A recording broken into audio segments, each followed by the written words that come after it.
He has come along, and the Rockies certainly will go into the winter content that he is going to be a member of their rotation next year. Personally, I say John Thompson going into the winter is the #2 pitcher in the rotation. I hope he shows up in the spring about #4. Do you get what I mean? I get what you mean. The defense behind John Thompson brought to you by Coca-Cola. Well, Pulliam, McCracken, and Bichette in that outfield. Weiss, one of the only regulars in the lineup, along with Reed and Perez. Bates is at third. Helton is at first. Now Brett Butler being announced to the crowd here, and the tip of the helmet. And the Rocky dugout cheering as well.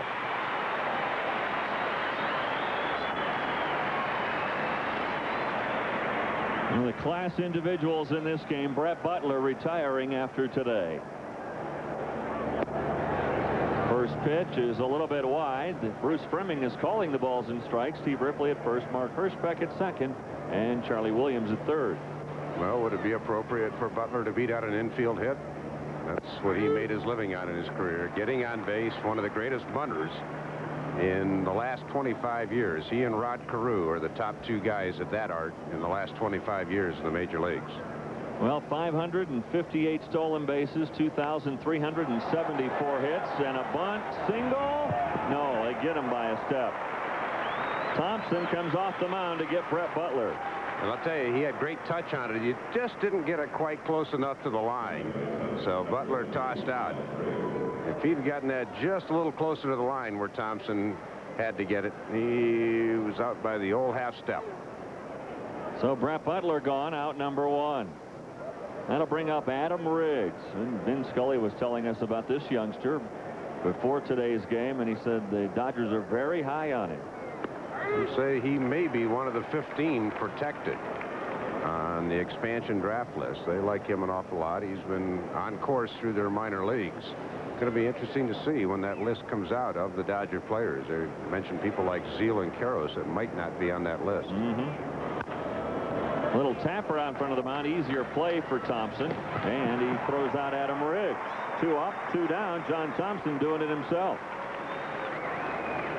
Well, it helps to field your position. We talk about that on numerous occasions. We try to point out when a guy does field his position well, and we also point out when he falls off the mound and hurts his chances. Mike Piazza, the longest home run in Coors Field history the other night, 496 feet.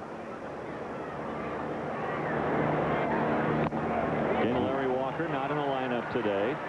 Walker has missed last couple of games with the hyperextended elbow and not able to go today. But again, our sentiments are that Walker absolutely deserving of the MVP honor. This guy would be a close second. And I'm rooting for Mike to get hit number 200 today.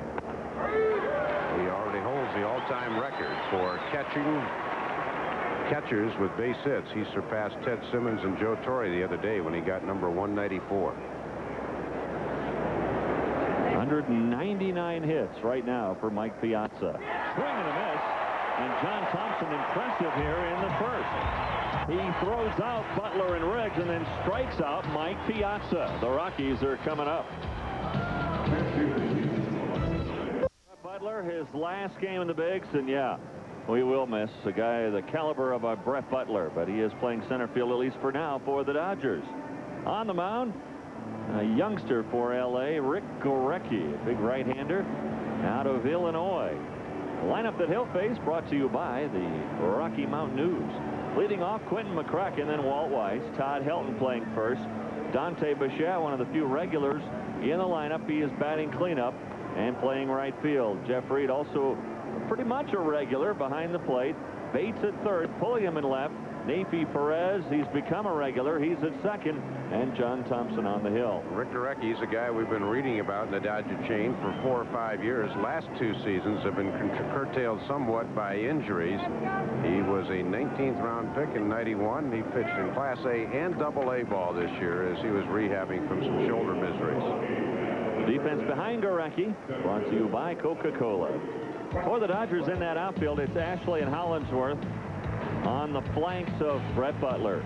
Canerco and Guerrero on the left side, Riggs and Karros on the right, and Mike Piazza in there for the time being until he gets his 200th hit. So here is Quentin McCracken to lead off for the Rockies. McCracken has pretty much mirrored the Rockies season. It's been up and down for Q. He's had some tremendous highs, but he also had that tremendous slump during the month of July when the Rockies started off losing 15 of 16. That's when Q was in the everyday lineup with the injury to Ellis Burks. Slaps this one into left. Ashley going over and reaching up to make the grab. Well, there's absolutely no way you can ever be for sure. I mean, you can look at what happened in July and say, well, Ellis Burks was out the month of July with a groin problem. Thus, Ellis Burks is the most valuable player. But sometimes it just doesn't work that way. Sometimes it's just your time to lose during a season. I mean, I know they put up statistics that the Texas Rangers the last 3 years have actually played better without Juan Gonzalez when he's been injured. But you hate to take those 40-plus home runs out of your lineup every year. Isn't that the truth? Walt Weiss looks at strike one. Well, I had a long chat with Walt before the game. Talked to him about his plans for next year and beyond. And he has decided against taking his player's option for next season. He said, there's really no advantage for me to do that. Would I like to stay in Colorado? Absolutely. But he said to do that, I'm looking for an extension on the contract. If they're going to ask me to play second base, I'd like to have at least a 2-year contract, not at least, a 2-year contract to stay and play in Colorado. If not, he knows there are some teams with expansion coming that will be looking for a shortstop. Slap back up the middle. Guerrero's got it. Throw to first in time, 2 gone. Well, we know there's some guys trying to impress today, but we wouldn't be surprised to see some first pitch swinging today as well. Todd Helt, the batter, one of those guys looking to impress, and he has been impressive so far. At least at the plate, that's the big advantage for Helton. He's a great hitter. They're going to send Todd to the instructional league to play left field every day. First ball swinging to the second baseman Riggs, and down go the Rockies in order, 1, 2, 3. 1 inning in the books, no score from Coors Field.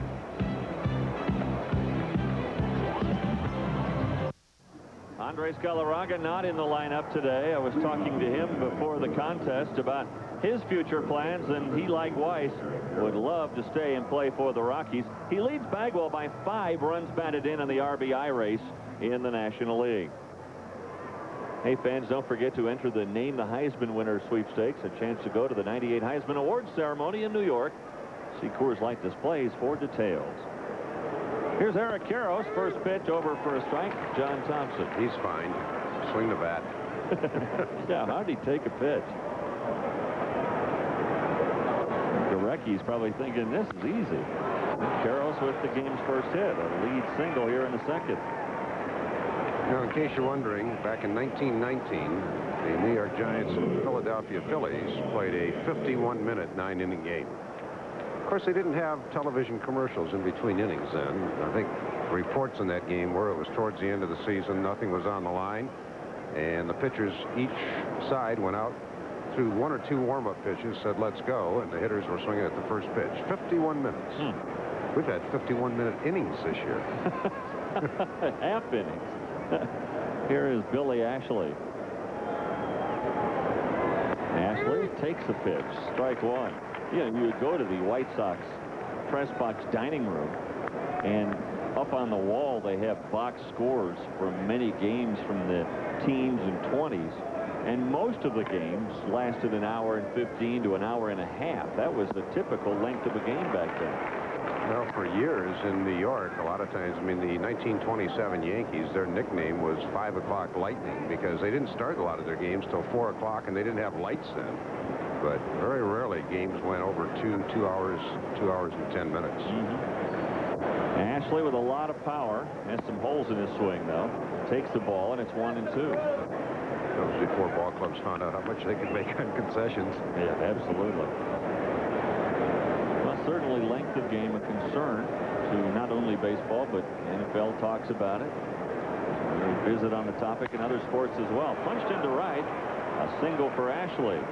Karros is going to go for third and make it easily. So Eric Karros goes from first to third. Dodgers trying to sweep the Rockies this weekend. Well, Dodgers are 5-0 at Coors Field this year. Eric, he sees that he looks out and goes, that doesn't look like Larry Walker, and Dante's still rehabbing the leg this year and not much arm strength, so Karros just politely meanders into third base. Read Dante's column today in the Post where he said he likes to throw a football. He hasn't been able to do that with the knee injuries lately. He says he can throw it 85 to 90 yards. Popped up to Bates in foul territory, but room. He makes the catch, and the runners have to hold. 85 to 90 yards he can throw a football, Bichette. Man. He can play quarterback. At altitude. Oh. Well, from Florida. Maybe he does it down there. Ashley at first. Karros, you saw him at third with one out. Now Paul Konerko. I probably could go up on top of Pikes Peak and throw a football 100 yards if I was allowed to throw it straight downhill. It's all in the perception. I guess.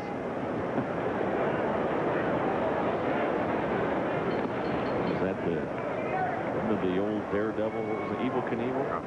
He bet someone one time that he could hit a golf ball, a 6-iron, 700 yards. And so the guy tried to figure out, I said, there's got to be a trick to this somewhere. He's going to hit it out of a plane, off a mountain, all that, off a cliff. No, not going to do any of that. So he goes, all right, I'll make the bet. And they do. He waits till a frozen day in Minnesota and hits it across a lake with no friction. And the thing traveled like a mile and a half. Make sure there was no snow on the lake. Right. Just a frozen lake, and it just kept going and going. Ball and a strike to Konerko, who was the MVP in the Pacific Coast League this year. I don't think he'll be wearing number 66 next season.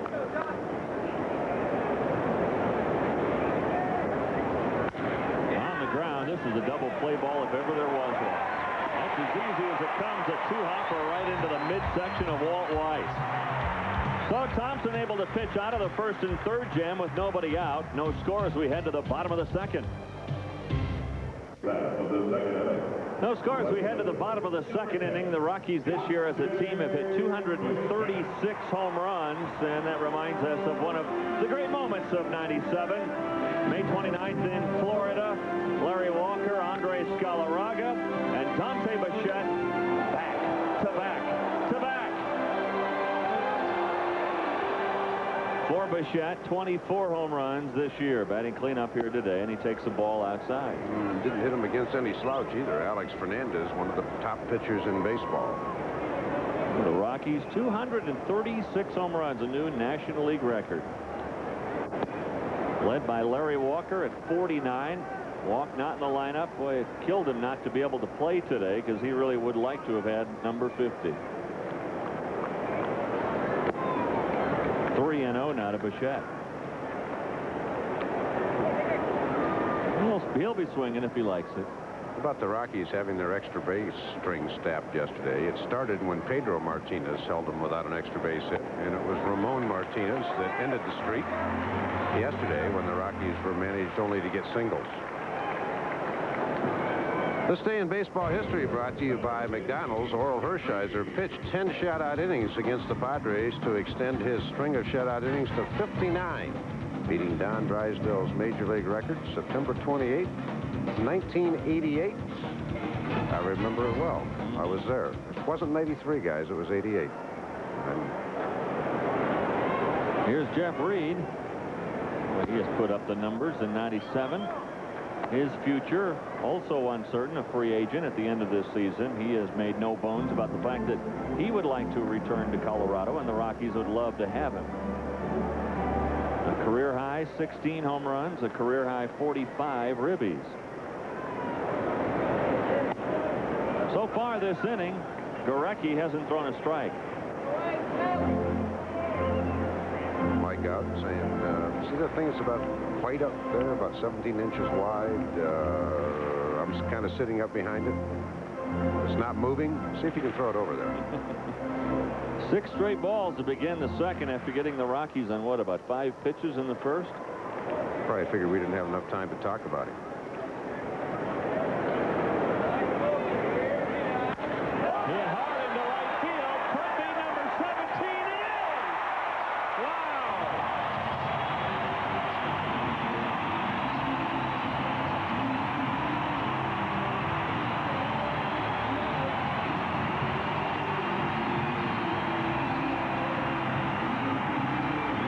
like a 2-0 count after the guy has just walked another guy. You figure he's going to aim one in. And maybe in a different situation you might take a strike, but not today. With nothing on the line but personal statistics, basically.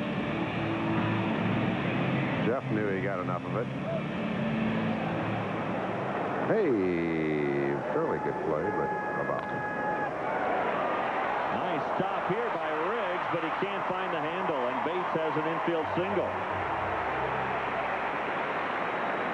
So Jason Bates able to guide that one through the right side of the infield. Boy, terrific try by Riggs, but it just ticked off his glove as he's fully extended and then maybe just about fell on it.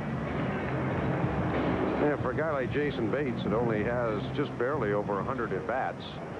Every base hit he gets is about a 10-point difference in his average at the end of the year. That's big. Here's Harvey Pulliam. A lot of these guys, this is a semi-audition for them. Not maybe just for the Rockies, but with the expansion draft coming up. Remember, the Rockies can only protect 15 players. These guys that have been on the bench much of the season would like to be, if they can be, an everyday player somewhere. Saw Buck Showalter, the manager of the Arizona Diamondbacks, here today. I'm sure he's taking a good look at this game. Showalter's had one of the great jobs in baseball lately, hasn't he? Well, you know the thing about Buck Showalter, though, he's such a workaholic that even though for some people, I mean, he was named the manager of the Diamondbacks a couple of years ago.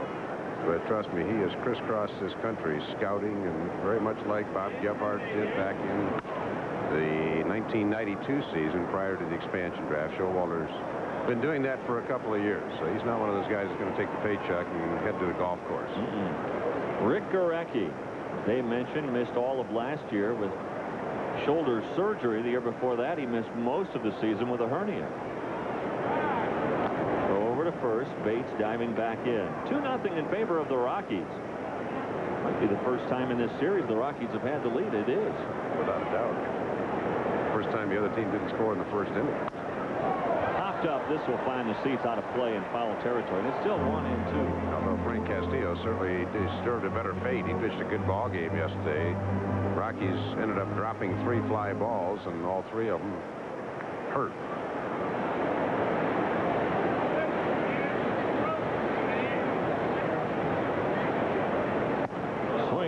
Pulliam goes out on a high hard one. 1 gone in the second. First strikeout for Gorecki. The playoffs set to begin Tuesday in 3 different cities, and then Wednesday at Seattle. We'll give you our picks later on in this broadcast as we like. I'm going to put a caveat on it right now. For the first time in many, many years, I have not had a feeling. I mean, not one team has jumped out and said, we're going to win it. Too many holes, too many problem areas for certain teams. On the ground in the hole, Guerrero flags it down his throw to second. Not in time. Bates beat it out. So that'll go as an infield single for Perez. Well, again, a nice play by a Dodger infielder, but just barely safe at second is Jason Bates, and that allows Nafee to get into the hit column. Nafee pointing down at Jason saying, way to hustle.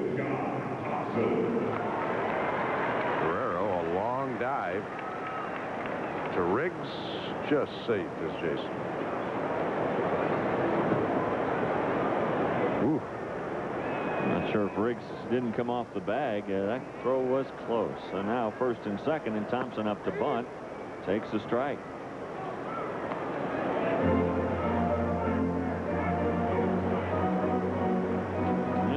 Amongst the National League leaders in hitting at .222 above the Dave Campbell line. See a couple of pitchers from Atlanta. Again, we talk about how those Braves pitchers help themselves so much. Strike 2. Atlanta always has a couple of pitchers in the top 5 or 10 in hitting each year. They annually have at least 10 sacrifice bunts apiece. Denny Nagle this year's got about 16 or 17. They all field their positions well, maybe with the exception of John Smoltz, who falls off a little bit. And they just help themselves win additional games. He's going to bunt again with 2 strikes, and why not? but it's way high and wide, and it's 1-2. Gene Glenn, I think he and all the rest of the coaches, good to see that they're all coming back next year. They have been terrific to you and I, Dave, all season long, giving us a lot of information and being very cooperative. Down goes Thompson. Second strikeout for the Rockies.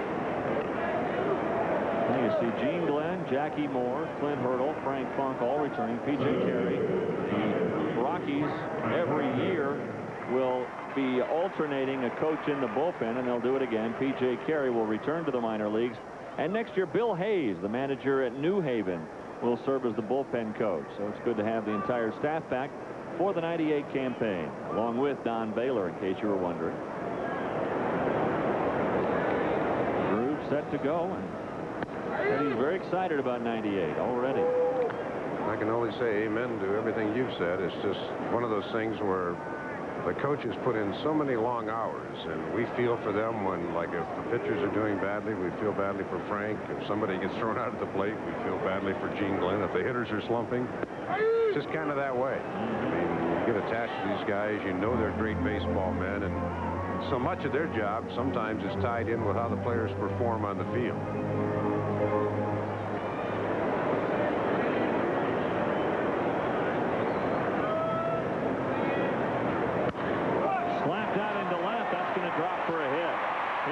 Bates chugging around third. He'll score. Nafee goes to third.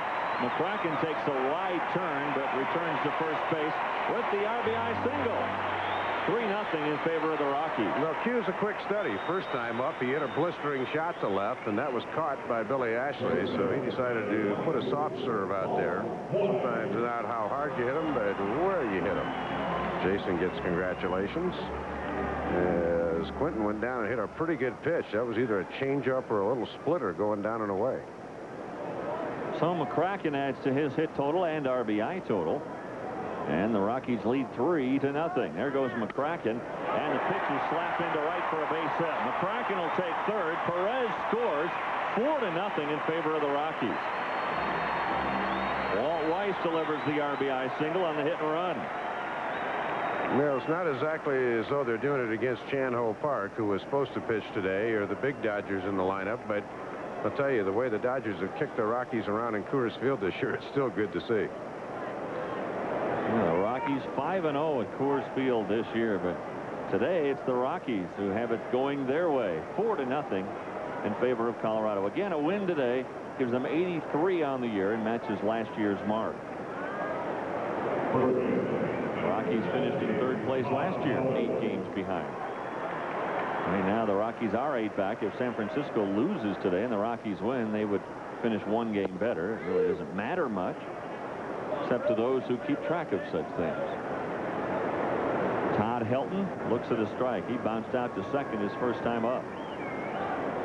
Helton, the 9th man to come to the plate here in the second. Look out, Gene Glenn. Ooh-wee. Not the way he wanted to go into the offseason.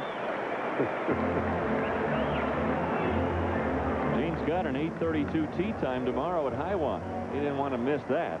They have a little equipment change in between innings, too. That went right through the wickets. 2 strikes to Helton.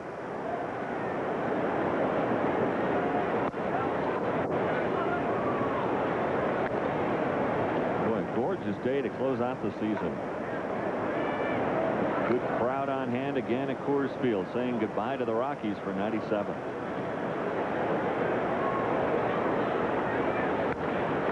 Again, serve down the line, but twisting foul and up into the seats. So it's still 1-2 to Todd Helton.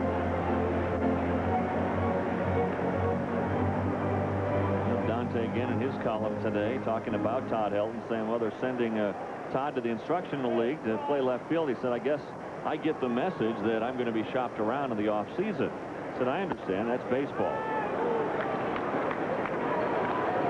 He said that's all part of the game. Rockies still have to make a decision on Galarraga and Bichette, one of those guys that they'll try to shop around. At least that's the appearance anyway. So the Rockies do have some important decisions to make in the offseason. High and tight now, 3-2 to Todd Helton.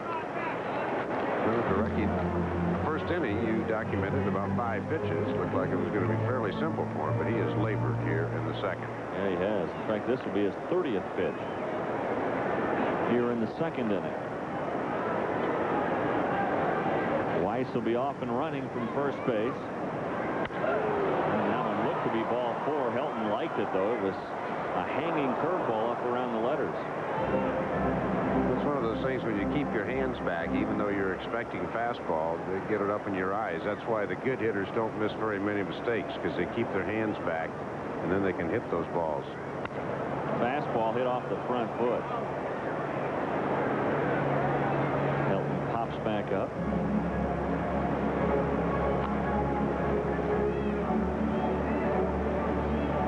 balls, 2 strikes, 2 out, 2 on in the second, 4 in for the Rockies.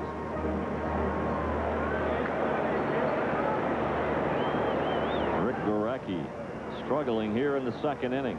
Got him with a changeup. So Helton strikes out. The good news for Gurecki, struck out the side. The bad news, they gave up 4 runs. McCracken singling one in, and Reed with a 2-run homer. As we head to the third. Enter the Name the Heisman winner sweepstakes, a chance to go to the 98 Heisman Awards in New York. See Coors Light displays for details. A couple of changes for the Rockies. Neifi Perez moves from second over to short, and taking over for him at second base will be Brian Robbie. So now it's an infield of Bates, Perez, Robbie, and Helton. Digging in for the Dodgers, Wilton Guerrero. Guerrero was supposed to be, for the Dodgers when this season began, another Rookie of the Year for the Dodgers, but it didn't work out that way. And then the Dodgers had to go get a second baseman for the stretch drive, Eric Young, and that cost them a starter in Pedro Estacio to the Rockies. Soft serves this one into left center field for a lead single here in the third. Interestingly, that second base position has really been troublesome for the Dodgers. Remember, they traded away a guy by the name of Pedro Martinez to get Delino DeShields several years back, and all Martinez has done is go on to strike out more than 300 this year in Montreal. So Wilton Guerrero, his brother, by the way, is also playing the Montreal organization. Guerrero on at first, and here is Gurecki. Gurecki with a high chopper. Thompson, oh, he has trouble and he won't get him. Thompson could never find the handle on that high bunt from Gurecki. Guerrero moving to second. That'll most likely be an error on John Thompson. Jeffrey has time to have a little laugh with this one. It will be a sac bunt, so no time at bat for Gurecki, but an error on the pitcher Thompson.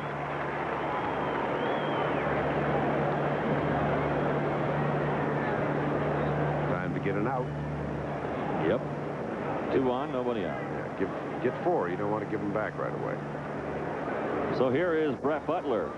Tried to bunt his way aboard the first time and almost made it. Butler, they say, not really good at sacrificing runners over. He's terrific, maybe the best ever, at bunting for a base hit. Well, he was trying to do it again right there. Jason Bates kind of playing in. Butler's trying to load him up to get to Riggs, Piazza, and Karros. Well, you see 5th among active baseball players in career singles. Most of Butler's hits have been singles in his career. 2,374 hits he stands on right now. Slaps this one down the line and fair past Helton. This goes all the way into the corner. Bichette and lets it run around in the corner. Butler circling the bases. He'll have a triple. 2-run score for the Dodgers. Well, that's one of the things about Brett Butler, because he hits so often to the opposite field. He's a little bit like Lance Johnson. Whenever he bounces one down the first base line, unless that right fielder can get it back in, chances are that it's going to end up being a triple. So here come the Dodgers right back. Butler bounces it into the corner and doesn't hit that jet-out position, so Dante's in hot pursuit now. So in what very well could be his last at-bat of his career. He'll remember it. It'll be a triple. We'll see if Butler comes out of the contest. He very well could. And remember his last at bat in the big leagues, a triple and 2-run scoring on the play. They're going to throw the ball in. Another souvenir for Butler in his outstanding career.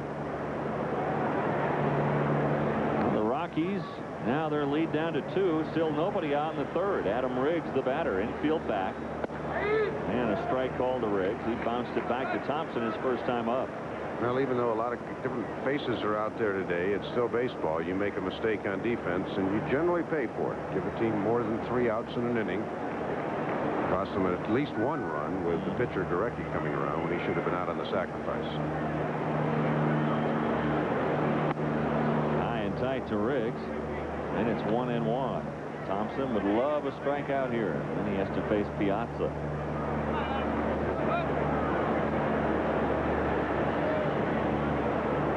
Piazza struck out his first time up. His next hit will be his 200th.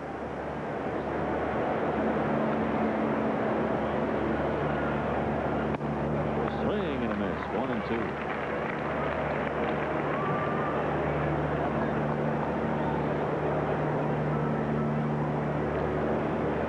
Quinn leading the batting race in the National League, and with Walker sitting today, it almost hands it to Tony Gwynn, and for him it will be his 8th batting title, which ties him with Honus Wagner for the all-time National League lead. Up too high, 2-2. Gwynn, by the way, 220 hits this year, and that's how many he needs for 3,000 in his career. Yeah, Tony said, I'd sure hate to end up with about 215 next year and go to the winter with needing 5 hits for 3,000. He said, I'd be afraid to move out of my chair. We're doing a lot of couch potato activity next off season. The 2-2 pitch. Did he go? He did. There's the strikeout Thompson needed. He really needs another now to try to strand Butler at third.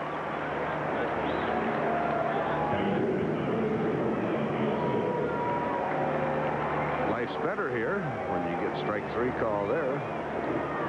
Bruce Fleming said he went. Pitch looked pretty good too. Second strikeout for John Thompson. First one was this guy. And look what he has done in the second half. Helped by the fact that the Dodgers playing interleague, he was able to DH those games and didn't wear down as much. Boy, didn't he ever. Lifted out into center field. McCracken going back, but he runs out of real estate. Mike Piazza, another home run for him. What a way to get his 200th hit. He ties the game at 4. He waits so well on breaking balls that you have to get him in such a good location. The only way you can consistently pitch him is hard stuff in above the hands. You get it out over the plate, he will crush it.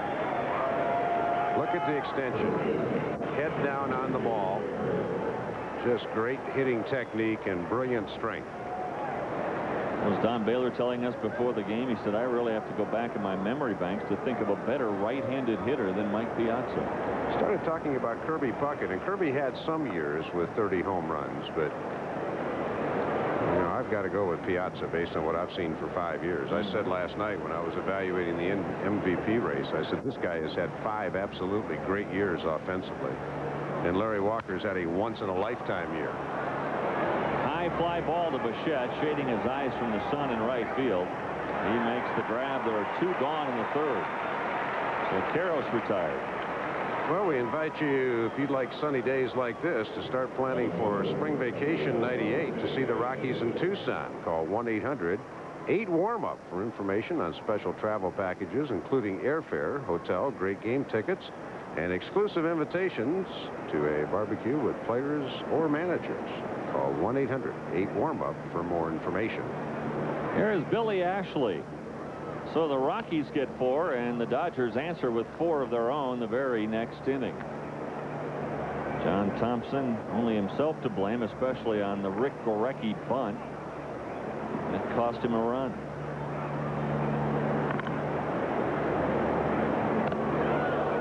That one nipped the uniform of Ashley, so he's hit by a pitch. For Piazza, his 200th hit. He becomes the first Dodger to get 200 hits in a season since Steve Sachs in 1986. What a year Piazza has had. Well, he can smile going into the offseason. Another solid campaign. You know, the thing about it, Mike's starting to put the gear on him.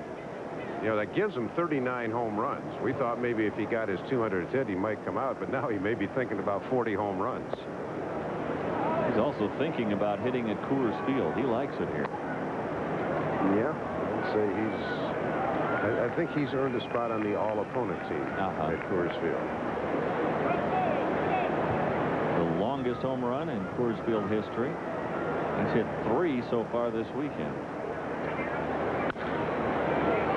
Chopper out to Robbie. He's got it. His throw to first a little bit high, but Helton able to stay on the bag. So Mike Piazza, a home run to straightaway center field.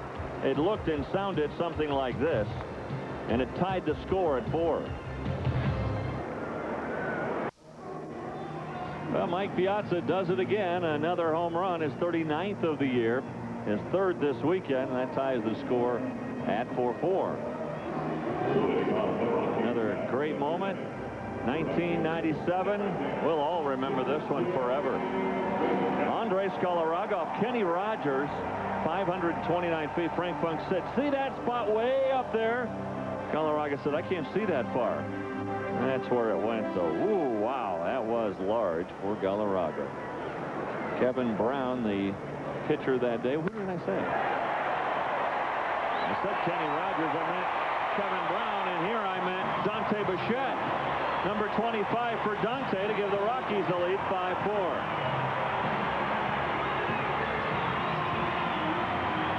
Well, if it is the last season for Dante Bichette in a Rockies uniform, he is saying, "Remember me well." Home run number 25. Well, Dante jumped all over a first pitch, and just like that, the Rockies go back out in front. Gurecki tries to slide the fastball by. Didn't get it there. I think Dante knew it. So Bichette with yet another home run. Reed homered his first time up. A hit parade continuing here at Coors Field. 5-4. Boy, after that first inning, I thought this is going to be a low-scoring ball game. Well, that was just kind of the matinee show, and now they're ready to go. How silly of us. We forgot where we were.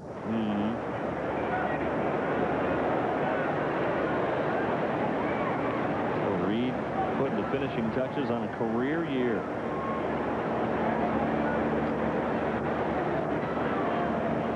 Dave, while we have a moment in this game and we have so many people to thank, we better get started or else that 9th inning is going to really get crowded.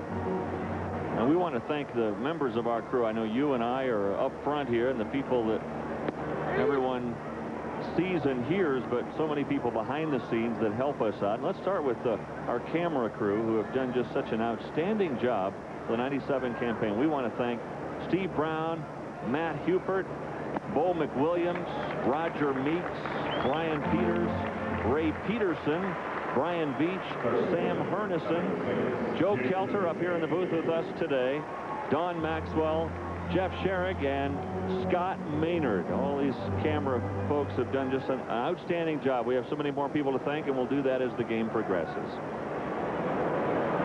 So Jeff Reed on at first base, nobody out.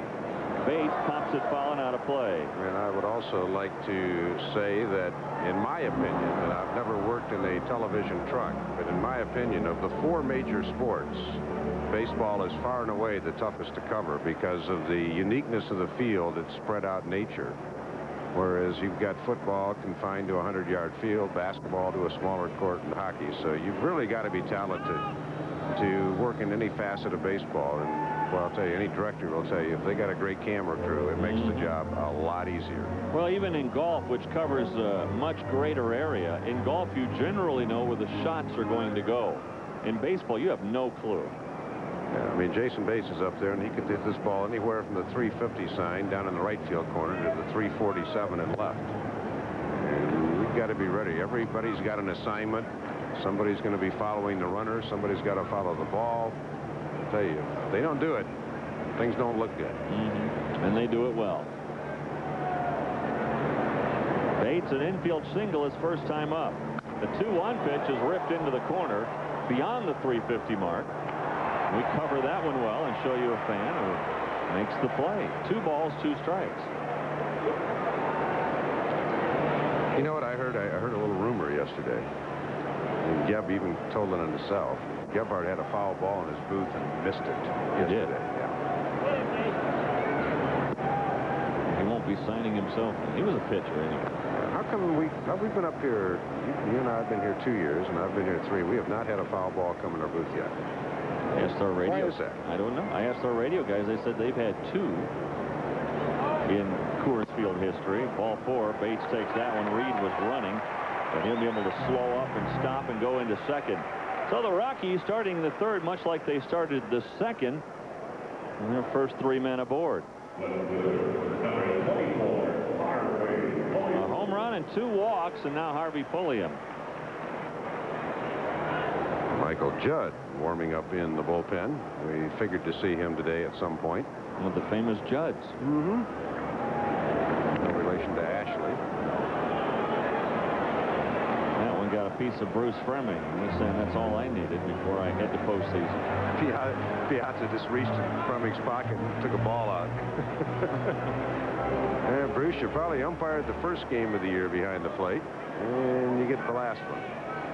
And you're going to have a bruise to remember.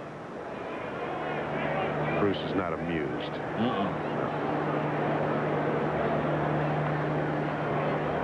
Well, the umpires making some noise again that they're going to start tossing guys left and right in the postseason because the players and the owners haven't signed the code of conduct yet. I'll just leave it at that with no opinion.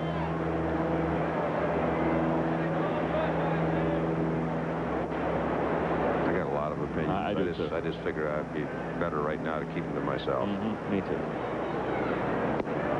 Down 2 low, 2-1 to Pulliam. I will say one thing. I never met more than 1 or 2 fans in my entire career that come out to the ballpark to see the umpires. So we'll just leave it at that. Well, you've met 1 or 2. Well, I haven't met that. Umpire groupies.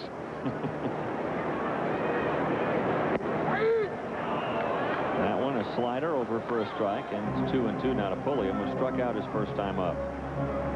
Harvey has done a very good job for the Rockies as a right-handed pinch hitter and spot starter in the outfield.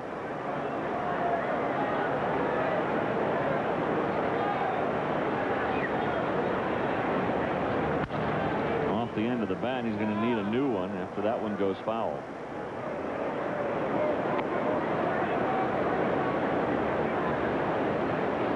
Well, while Harvey walks away, let's tell you about the Rockies Rookies Kids Fan Club. And if you want to get information, 15 and under, call 303-312-2BAT or visit your local dugout or Jocelyn store. Doing better on the drop-ins today, aren't I? You are. You're hot. I get a raise? I don't know. I'm not the man in charge of that.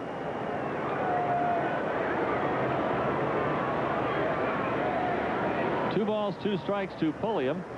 With 2 on, nobody out, and 1 already in for the Rockies. Rockies have hit 2 home runs in this game. A 2-run shot from Jeff Reed and a solo blast here by Dante Bichette to lead off the 3rd. Now the count full. We'll see about the runners. Reed at second doesn't have a lot of speed. Be taking a gamble to send him from 2nd to 3rd. Not going, and the pitch taken for a ball. So Rick Gurecki loads them up. All on 3 passes.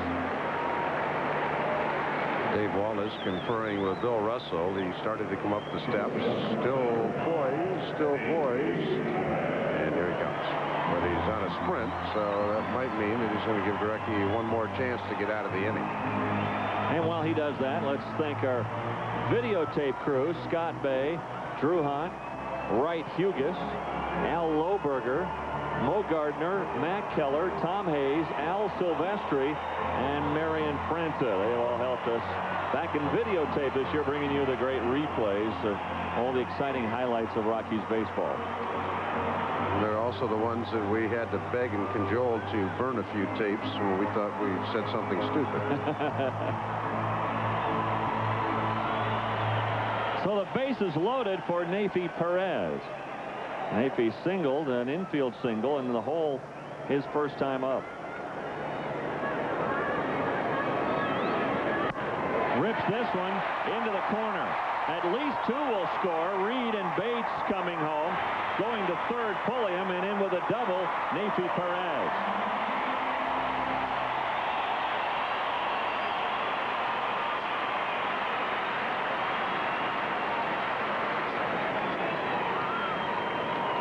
Now, one thing you can't do at Coors Field is walk people. And Rick Gorecki walked 3, and 2 of them have scored, and another one's about to.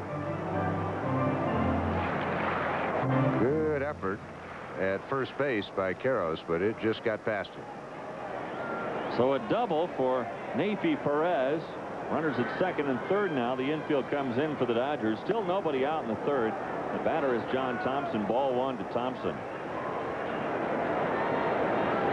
Now Gorecki hoping to come on here in this start for Chan-Ho Park and impress some of the Dodger brass. Well, he has not done that really so far. Strike 1-1. His fastball clocked at 92. Thompson trying to bunt, struck out his first time up. See an awful lot of guys in that 89 to 94, 95 range, and obviously there's a lot of guys that are very good at that speed and a lot of guys that aren't. So it's not just the radar gun that's going to tell you the story. You've got to have movement on your pitch. I think a classic case is Curtis Liscanic. Earlier this year, about a month and a half, 2 months ago, he was hitting 96 and 97 on the radar gun, wasn't getting anybody out. Got down to about 92. And all of a sudden, he's getting a lot more movement on his pitches and getting a lot more people out. So that radar gun doesn't tell the whole story by any stretch of the imagination. John Thompson strikes out for the second time. First out in the inning. And now Bill Russell's going to go out and make a double switch. So Eric Karros is going to leave the game on the double switch. As Bill Russell lets Karros take the rest of the season off. And he'll go out and get Rick Gorecki. And we'll come back and sort it all out for you here from Coors Field in a moment.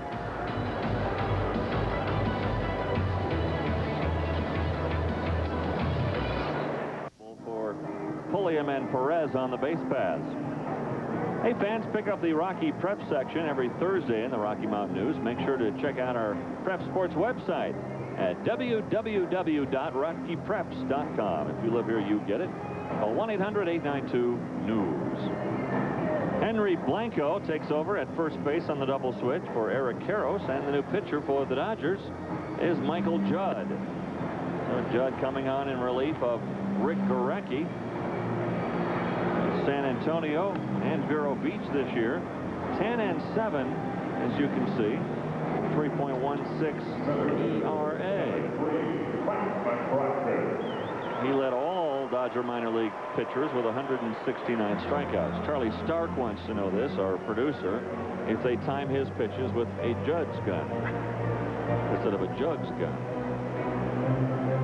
We'll find out. I'm sure as a youngster, Mike Judd's always dreamed about making his major league debut. His probably his only thought was probably just my luck to get to make it in Coors Field. And here he is. Not only that, but he comes in with runners at second and third and 1 out. And lifted by McCracken into right field for the base hit. Pulliam and Perez are going to score, and the Rockies have blown this one open again. It's 8-4, 9-4. A 5-run third inning following a 4-run second. No, not to pick on the Rockies, but journalistic fairness. We have found out the Rockies can definitely jump on the Dodgers' second line pitching. Quinton going down and getting a low fastball and ripping it into right field.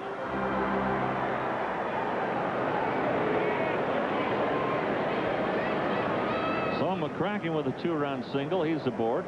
And the Rockies lead 9-4. Here is Brian Robbie swinging away for the first time. The only other at bat for Robbie was when he was called on to bunt. And actually, that game was against the Giants. The Rockies had a 2-run lead in the bottom of the 8th inning, and he laid down a great sacrifice and set up that run. An additional run scored, and the Rockies actually needed them all because the Giants came back and got 3 in the 9th to fall short 7-6.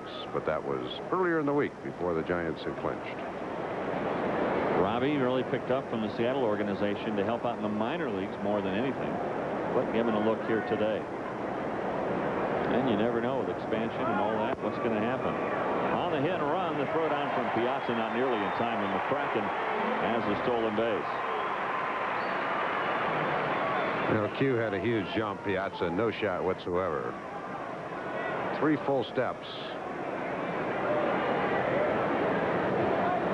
Quentin very quick on this slide into the bag. He does that pop-up slide where he really goes in quickly, and to me that's the fastest way to get into the base. I think it's faster than head first, and it's certainly faster than some kind of a hook slide. Swing and a miss, and out goes Robbie. The other thing about that pop-up slide that I like so much, and what you do is you have a technique where your foot hits the bag, and just because of the technique of the slide, it gets you right back up on your feet. If the throw is errant, you don't have to worry about getting yourself off the ground. All of a sudden, you're right up in a running position. Well, here's Todd Helton batting for the 3rd time already in the 3rd. The Rockies hitting around for the 2nd consecutive inning. Helton 0 for 2 so far. Yeah, Todd isn't going to like it if he makes the 3rd out in the inning for the 3rd time. The Rockies with 5 runs here in the 3rd inning. All the runs charged to Gorecki. The book on him is complete. 9 runs, all earned on 7 hits. And 2 in the 3rd inning, so Gorecki's ERA is going to skyrocket.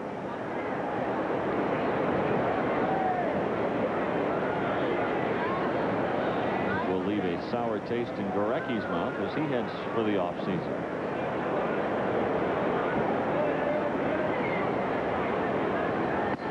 Swing and a miss by Helton. Remember, Judd led all the minor leaguers in the Dodger organization with the most strikeouts. 95 on the gun, and you could see that ball had a little extra giddy up on it. 2 strikes to Helton. Bichette led off the 3rd with a home run. He's on deck.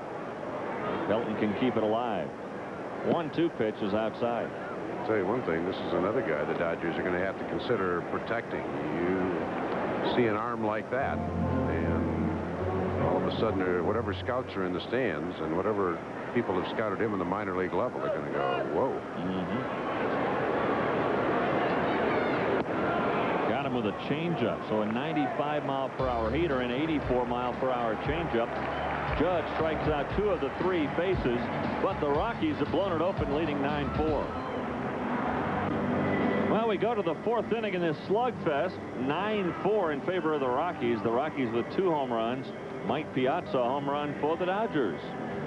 Paul Konerko will be leading off against John Thompson, who needs to settle down here in the 4th inning to pick up the win. And with the play-by-play, my pleasure to turn you over to Dave Campbell. Thank you, sir. I hope it's one of those 1-2-3s that we often get.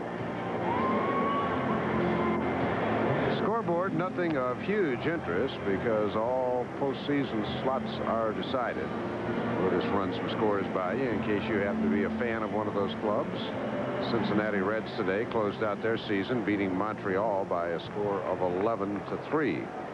Expos kind of went downhill. They were another surprise team earlier in the season, but I think some of that lack of talent just finally caught up with them.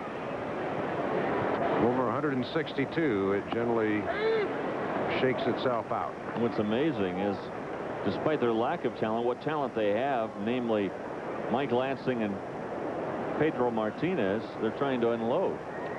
Yeah, and of course they got Mark Grudzielanek. It's kind of the University of Montreal. They go there for 6 years, as people have said, and then when they are eligible for free agency, they matriculate to another team. The only guy they've signed long-term for any period at all recently was Rondell White, their center fielder. They gave him a 5-year deal a couple of years back. Konerko fouls it back, 0-2. But the rest of them all kind of biding their time for that free agency. And generally, the Expos try to trade them just before so they can get some kind of prospects in return. If they don't get a new stadium there, and if the fans there won't support it, I'm all for moving that team. Well, it's last in the major leagues in attendance, even with Oakland A's out there this year, as Thompson strikes out Konerko. So for John Thompson, that is his 3rd strikeout of the afternoon. Konerko has hit into a double play and struck out so far in 2 at-bats. And a good job by Reed to bring that one up just a little bit to make sure that Firming would call it a strike. Philadelphia closing out their season. They're leading Florida 8-7 in the 9th. Ricky Bottalico trying to get another save. Mets beating Atlanta 7-2 as Atlanta gets ready for postseason. They will open with Greg Maddux. No big surprise there. And he'll go against Darryl Kyle in Tuesday's 1 o'clock game. 4 o'clock game will feature San Francisco against the Florida Marlins outside. That's 2 o'clock here. Yeah, that's right. Think about Kevin Brown against the Giants this year. He's no-hit them and 3-hit them in 2 starts. I kind of like the Giants, but that one little thing jumps out at me. Guerrero swings and misses. 1-2. Cubs and St. Louis at Busch Stadium 1-1. We have not had a McGuire sighting yet. He hit numbers 56 and 57 yesterday. Houston leading Pittsburgh 3-0, and San Francisco underway. No score in the first. And just out of the glove of Reed on the foul tip. Minnesota beat Cleveland today 5-1. The Yankees beat Detroit 7-2. The Tigers lost their last 5. They had a chance to finish 500, but losing 5 in a row hurt them. Toronto beat Boston. But they will stay ahead of Boston. Yeah. Boston losing today too, so the Tigers will finish 3rd. Pretty good after losing 109 the year before. That was the most losses in the major leagues since 1979. So they came back, played much better baseball this year. White Sox leading Kansas City 4-3 in the 8th. Baltimore, Milwaukee 6-6 in the 6th. Texas, Anaheim no score, and Oakland, Seattle a little bit later. Bouncer out to Robbie. His throw is in time for the second out. Well, it's time for the Rockies dugout store clearance sale. Get to a dugout store near you to take advantage of great prices, 30 to 50% off a variety of items.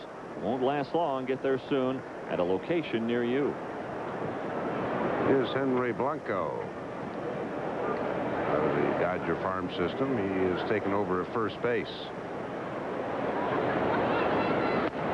313, 6 homers, 47 RBIs in 91 games at Albuquerque.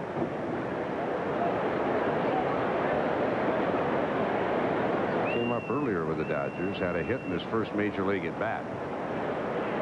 High fly ball, fairly deep left field, and it's going to be deep enough. Home run for Henry Blanco, and it makes it a 9-5 ball game as Blanco hits his first major league home run. The old high breaking ball, that's gotten John Thompson twice today, once by Piazza and this time by Blanco. Blanco with his uno home run. His first. No longer will they call him Blanco. John Thompson not happy about that. He has given up 2 home runs today. It's 9-5.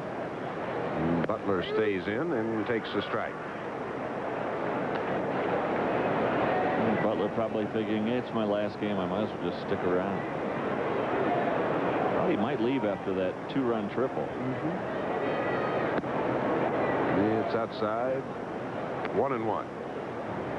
Sure, a lot of things going through his mind right now, especially when he has some idle time out in center field. Just kind of reflecting back on the career and the ups and downs he's gone through. Bouncing ball to Nafeet, and that'll do it. Dodgers get the run on the homer by Blanco, and we go to the bottom of the 4th, 9-5 Rockies.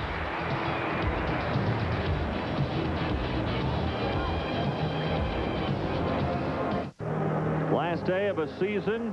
Rockies leading at 9-5, and we'll take another look at one of those great moments. And it was way back in the month of April. Larry Walker returning to his old stomping grounds, Parc Olympique in Montreal. That was 1. That was 2. 3 home runs for Walker that day. Larry Walker, make it 3! Wow! Now they're cheering in Montreal as first few at-bats, Larry Walker booed every time he came to the plate. But after that third home run, they had to tip their cap to the Canadian Larry Walker. And that was just 3 of 49 this year for Walk. What an outstanding year. An MVP year for Larry Walker. Dante 1-1. Bichette homered his last at-bat.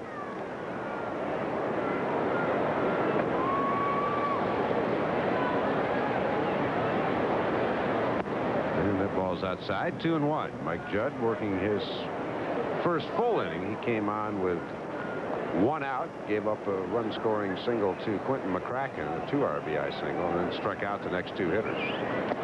Outside, 3-1. I talked to Walk before the game. He said, I really enjoyed listening to you guys. I said, when do you ever have a chance to do that? He said, well, every now and then. You know, you get out of a game early, you go back in the clubhouse and watch a little bit of the broadcast. I said, well, I just want to thank you. It has been, for me, talking about Larry Walker this year, one of the memorable experiences of my broadcast career. It's really been a fun season to watch and call.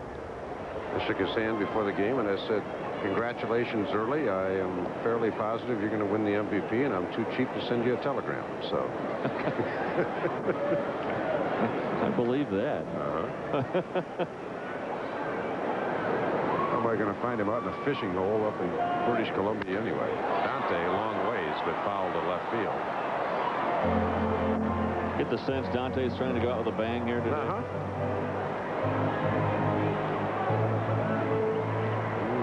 He's walked and homered. He scored twice. 9-5 Rockies in the 4th inning. Rockies got 4 in the 2nd. Dodgers tied him with 4 in the 3rd, and the Rockies got 5 in the bottom of the 3rd.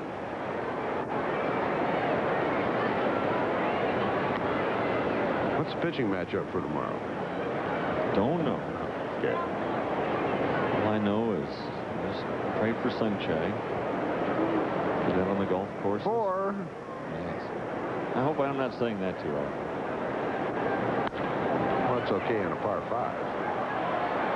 Top foul is not going to be caught. Ask you what you put down on your card. 4 is okay then. Well, okay, yeah.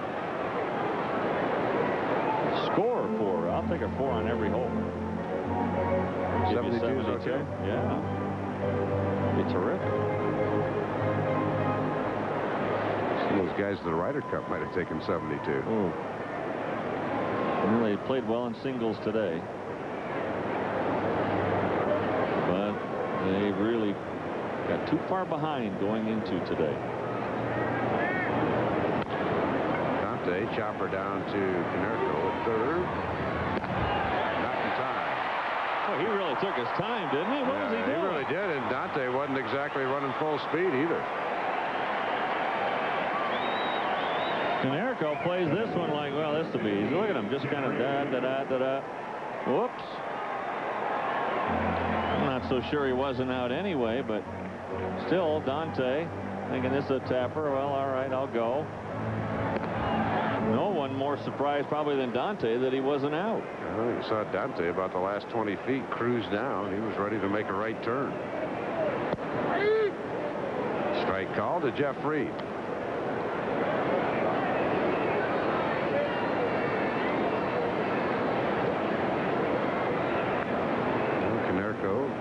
They tell us he is a gifted hitter, still a work in progress as far as a defensive position. Plays 3rd, 1st, and if they did have both Zeal and Karros back next year, Miracle might be able to help fill their left field picture.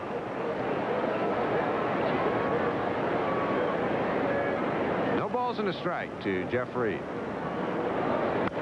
He fouls it off. 0-2. Reed has a home run today and a walk. And Jeff in that 5 spot in the order is hit like a number 5 guy. Boy, Reed, this guy's career has just gotten better every season. Well, there is a Mark McGwire sighting. 58th home run today in the 6th inning of a 1-1 tie. Ties him for the 4th most homers ever in a season. Maris 61, Ruth 60. Ruth also had 59. And 58 for Hank Greenberg, Mark McGwire, and I think Jimmy Fox. It's rather exclusive company. Yes, it is. All those guys in the Hall of Fame, except McGuire. Can I reconsider my top 10 players this year? Suddenly, when I looked at that list yesterday, it was void of McGuire. I mean, Mark's not a great all-around player. He's a decent first baseman, and he's a great slugger. By the way, I thought that was very nice of you to donate the proceeds for doing that column for the Rocky Mountain News this year to the Rockies charities. It's a class act. Thank you.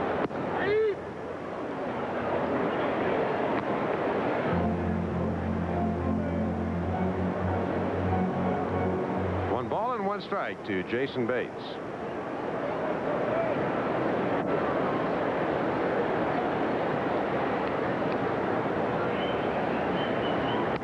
Jason fouls it back. 1-2 to Jason Bates. Talking with Bates before the game. He is looking forward to the rest of his career, obviously. He said, well, you know, with expansion, he said, this is a good time to be my age and in my position. You've been through that before. Well, in your career in San Diego. Exactly. I didn't get drafted in the expansion draft, but by having an extra 2 teams, that did create an opportunity. I had spent a couple of years behind a guy named Dick McAuliffe, who to me was a terrific ball player in Detroit. I knew I wasn't going to play ahead of him. Thank goodness I was able to get traded. Got some distance, but I don't think enough. Nor does Brett Butler. That's the second out, and Dante will retreat to first base. I think McAuliffe had the most imitated batting stance of all of us youngsters growing up in Detroit. His stance was not exactly what you'd want to pattern yourself after, but he was a great base runner, a very good second baseman. He was like Walt Weiss with power. He had a great eye, great on-base percentage guy, but he could hit 20, 22 home runs a year as well.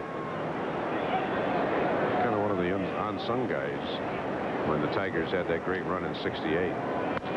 Harvey Pulliam to right. That should be playable, although Hollingsworth looking in that tough sky. And that'll do it. An infield single, and that does it for the Rockies in the 4th. On to the 5th we go. 9-5.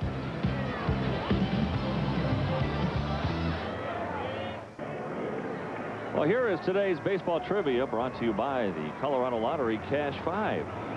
With the last home run at the Polo Grounds in 1957. And then hit the first home run when the Polo Grounds were reopened in 1962 for the Mets. I don't have a clue. Here is Adam Riggs. He'll be followed by Piazza and then the pitcher's spot. Riggs takes a strike.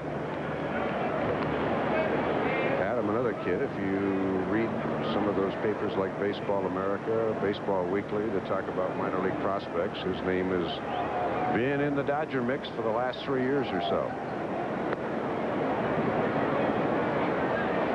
The Dodgers have an interesting decision to make, too, with Eric Young. Yeah, they do.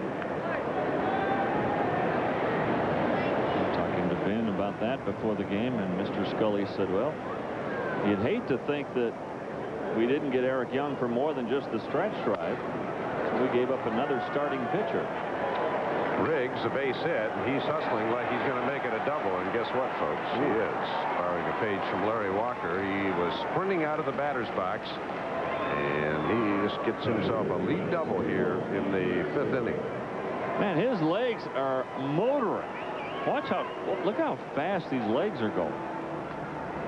It's kind of short, but look at him put it into another gear. Like, here I go. Well, he's done his homework, Coors Field, because the outfielders play so deep. You hit looping singles or ground ball singles. If you run hard out of the box, sometimes they can become doubles. Piazza takes the ball. Mike, a long home run to center. And that was his 200th hit of the year. 360 average.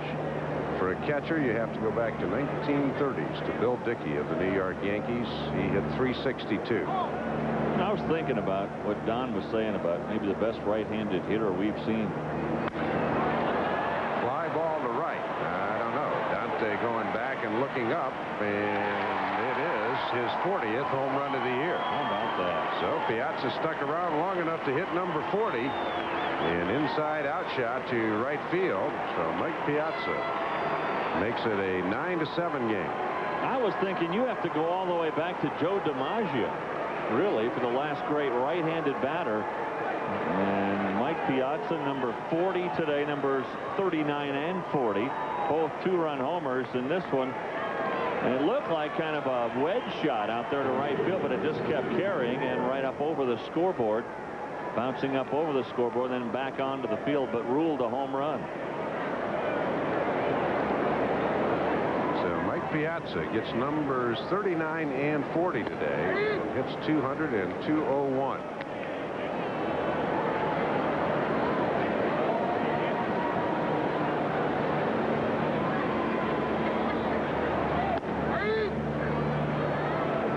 Judd stays in to hit for himself. The count is 0-2.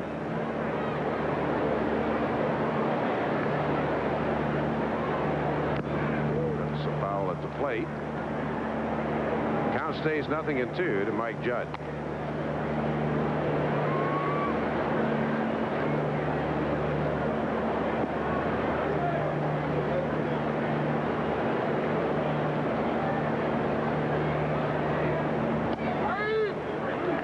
That'll do it for Judd. That is the first out here in the 5th inning.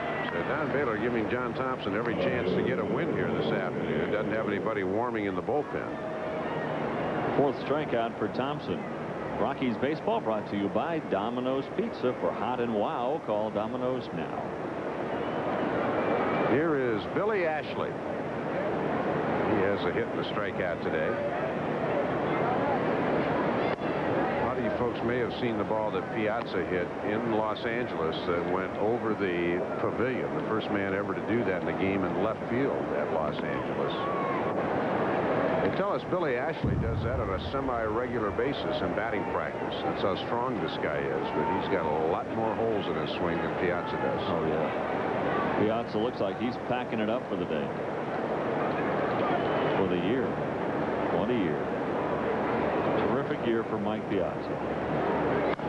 Ashley fouls it off. You know, I don't know if I would call it the opportunity because it wasn't something I really relish, but I visited the Dodger clubhouse after the game yesterday to get some interviews, and that's not always the easiest thing to do, but they, to a man, were all extremely gracious, including Carlos, Piazza, Todd Zeal, Bill Russell, Fred Clare, general manager. So they congratulated the Giants. They didn't make any excuses. I'm sure it's been a bitter pill for him to swallow. Up the middle, base hit. So Billy Ashley has another hit. The beat goes on here. Sometimes you say the first team to get to double figures should win this, but I'm not quite sure. You're right. Piazza is gone for the afternoon. Well, can you say 16-15?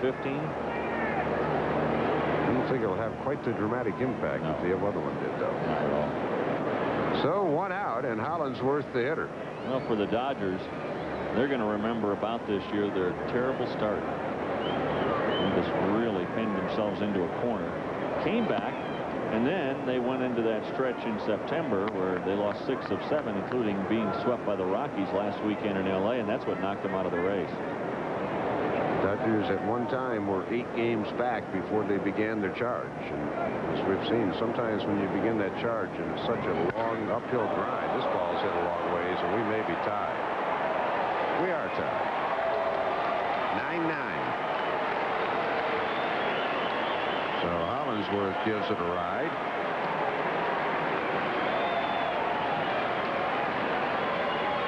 And the 9-4 Rocky lead, much like the 4-0 lead, has disappeared. So not the way John Thompson wants to finish his year, not the way Pedro Estacio wanted to finish his year, but that's what's happened. So John's ERA is going to take a beating today. Yeah, it is. One of the runs unearned.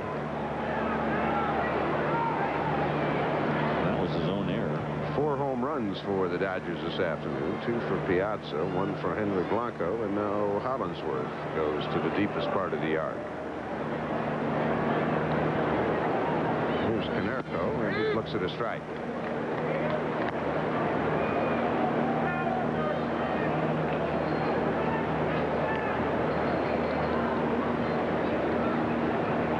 Hits for the Dodgers, 4 singles, everything else extra bases. That's the ball, 1-1.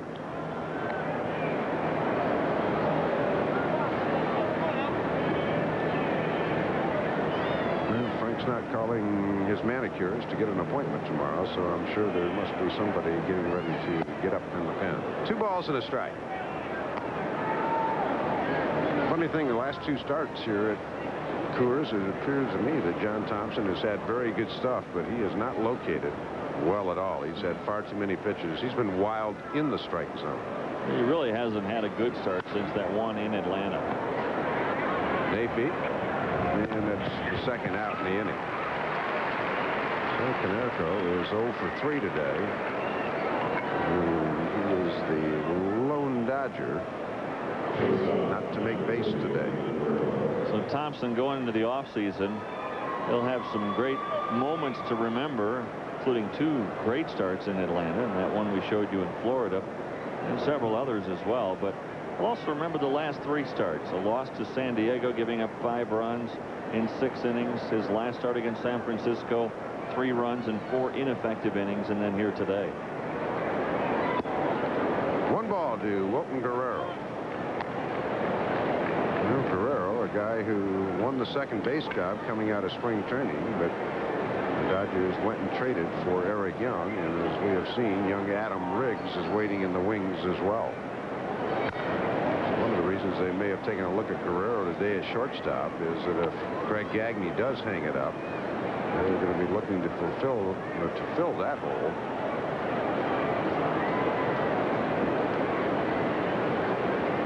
One ball, 1 strike to Wilton Guerrero. Blanco on deck.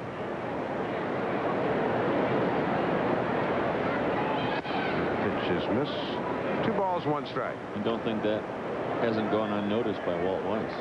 If Greg Gagne does retire, Walt Weiss said, well, he'd be a nice fit in L.A. Nafee Perez, the shortstop of the very near future for the Rockies. 2 balls and 2 strikes to count to Wilton Guerrero. And if Walt does not come back and play second base for the Rockies next year, who will? Don't think they have anybody ready in their farm system right now.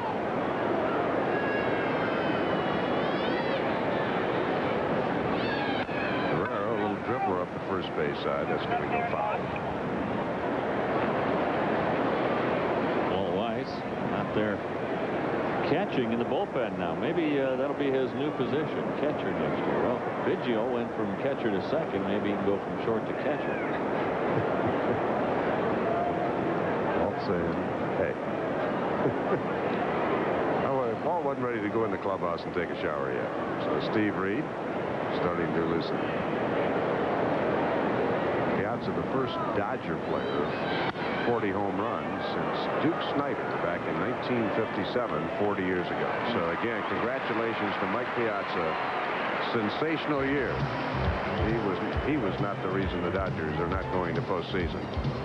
We head to the bottom of the 5th, tied at 9.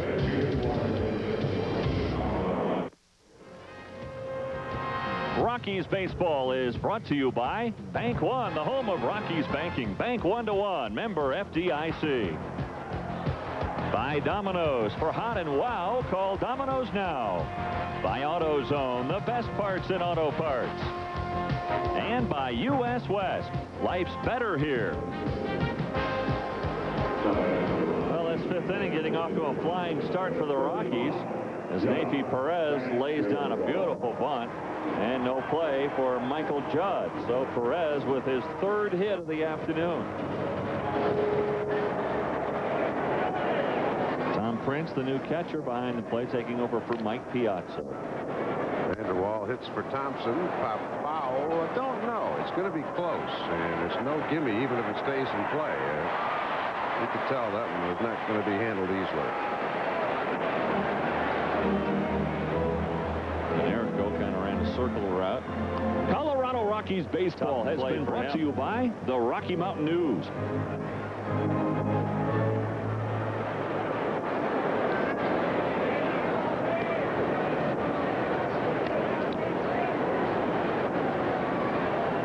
Still brought to you by Rocky Mountain News. We're not done quite yet. I'm not in that big a hurry, folks. That was on tape. Oh, sure it was. So we're out of here. It's been brought to you by. See y'all later. Somebody turn out the lights. We're at Williamsport. They only play 6 innings. We'd at least be in the, quote, bottom of the 8th now. It's a run rule. 9-9 in the 5th. Goodbye. See ya. Dave's got a plane to catch going to the playoffs.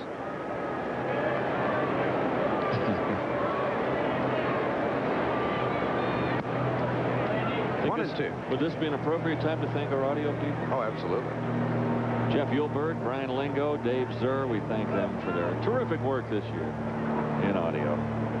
And in video, Art Hankoff and Jonathan Coe. Technical directors this year, John Calhoun and Greg Hartung. And the fastest fingers in the West, Susan Lom on graphics. Got to be quick. 1-2 the count. 2-2. John Thompson threw 75 pitches, only 19 balls and 56 strikes. That ratio was terrific. But as we said, the last couple of starts, in fact, going back to San Diego, his problem is he's been a little wild in the strike zone. Too many pitches in the dead middle. Bandy down on strikes. 1 out here in the bottom of the 5th, and Quentin McCracken lined out and is singled twice.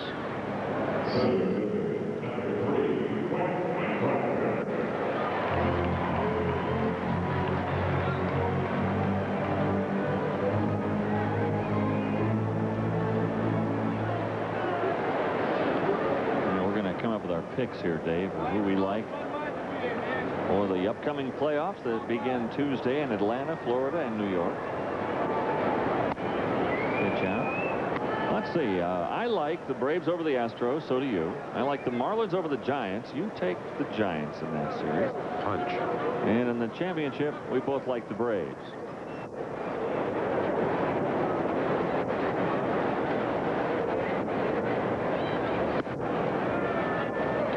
League. Let's see. We both like the Orioles. We both like the Indians. Kind of a surprise. Or did you? You picked the Indians and I picked the Orioles over the Yankees. Wait a minute. How did I pick the Orioles over the Yankees? You picked the Indians. I picked the Indians. No, I did pick the Indians. So I picked the Orioles over the Indians. And then in the World Series, we both take Atlanta. Take them over the Orioles, you over Cleveland, and 7 means 6. I'll tell you what. That's going to be close. It could go in any direction. Yep.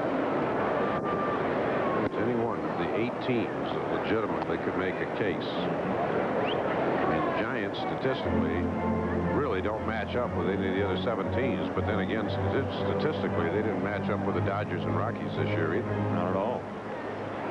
They've got a lot of heart. You have to obviously look at their starting pitching and go, wow. But you also look at their middle relief and go, and Wohlers has been struggling lately. 2 big concerns of the Braves, their bullpen and their hitters do not hit guys with good stuff.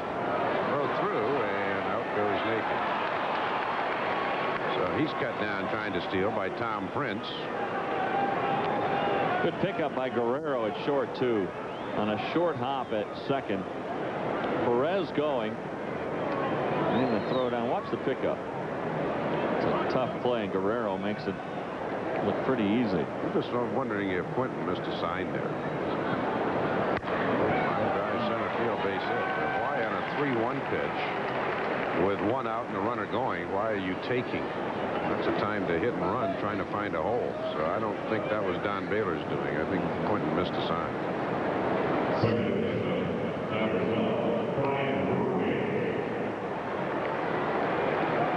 Here's Brian Robbie. He struck out his only plate appearance today. So Quentin's had 3 solid hits.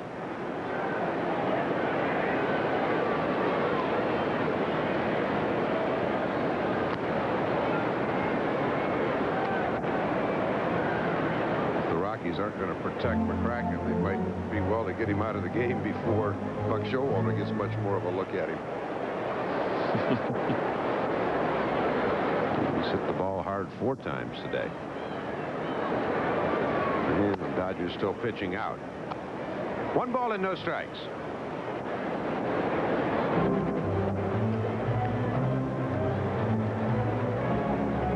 The Baltimore-Seattle series begin Wednesday night, 6 o'clock Mountain Time. Houston-Atlanta kicks things off at 11 o'clock Mountain Time on Tuesday. This one up the middle. Nice play by Riggs, and he makes a terrific play. Adam Riggs showing his stuff today with a great play up the middle and stretching a single into a double. We head to the 6th, 9-9.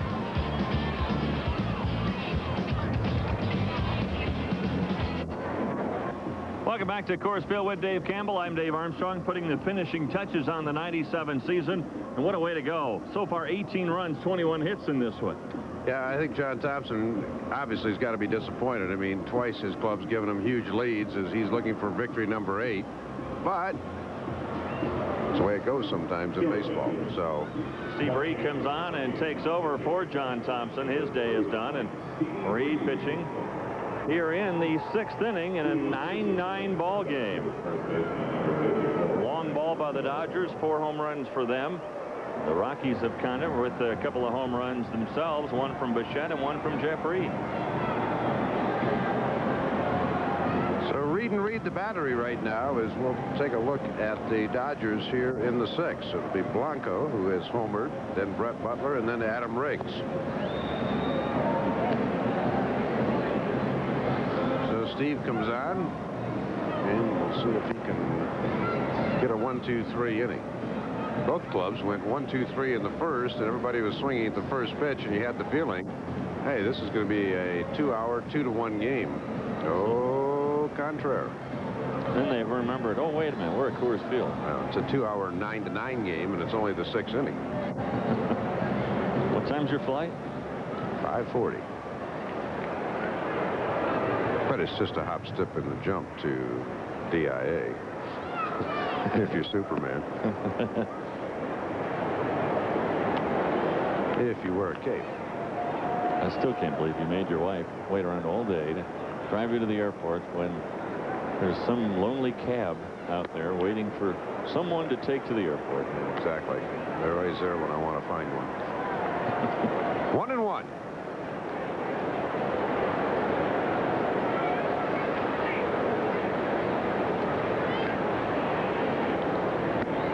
Breaking balls in. 1 ball, 2 strikes.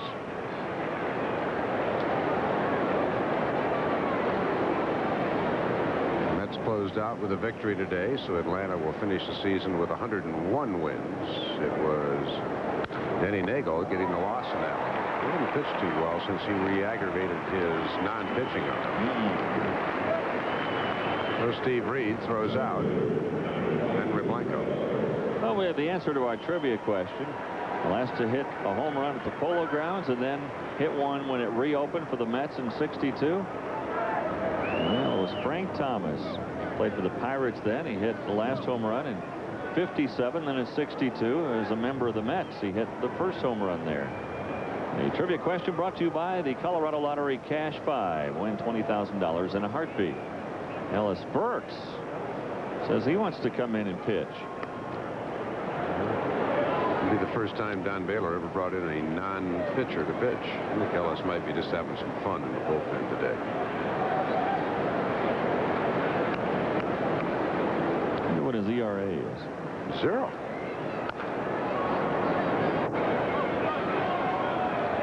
One ball and 1 strike to Brett Butler. Butler is 1 for 3. He tripled into the right field corner and drove in 2 back in the 4-run 3rd inning for the Dodgers. Butler has written a book called Field of Hope, describing not only his baseball career but his battle with cancer and the comeback to play with the Dodgers. Field of Hope. So an inspirational story. Line to right, but it hangs up for Dante, and that's the 2nd out here in the 6th inning. Somebody will tell Brett, hang in there, they'll start falling for you soon. They'll say, what, in the softball league I'm going into next year? It's his off-season home in the Atlanta area. And hanging it up at the age of 40. He can get in those 40 and over leagues. They tried that senior baseball for what, a couple of years, or a year. Not pretty. Are you going to make a comeback? No. It's pretty hard to come back when you weren't anything to begin with. Come back from what? Looks like maybe Brett's done for the day with the handshakes.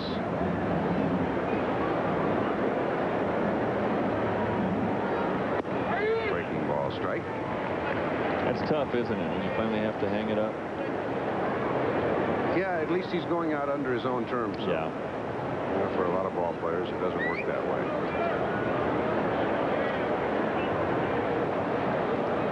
I think another member of the Dodgers might also be hanging it up. Well, not only maybe one, but maybe two. Greg Gagne has talked about perhaps retiring at the end of this year, a shortstop for the Dodgers, and Eddie Murray.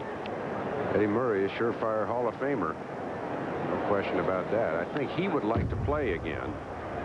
It just depends on whether a team wants to give him a look. But one of the things when you bring a guy like that to camp, it creates such an awful problem trying to cut him. Even, I mean, you know, it's so tough in spring training to get a read on somebody anyway. You can go out and have 2 good games in spring training, and if they're the right 2 good games, you might make a team. Riggs, little looper out to shallow left. Nafee says he's going to get there, and he does. And Steve Reed kind of puts things down in proper order. 1, 2, 3 as we head to the bottom of the 6th inning, 9-9.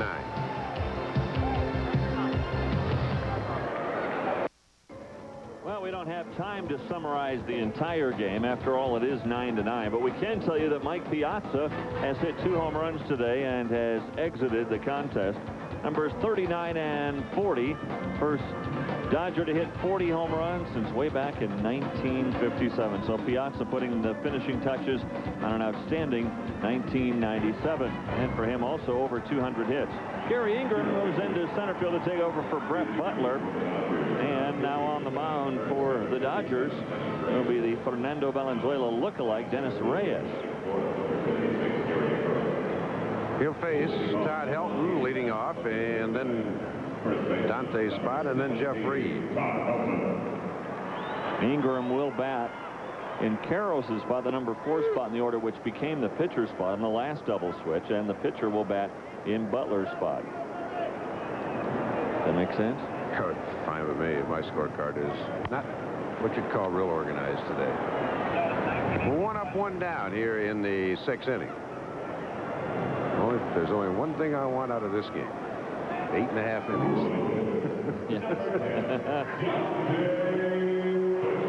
Number 162 this year. The Rockies will finish over 500 for the 3rd straight year.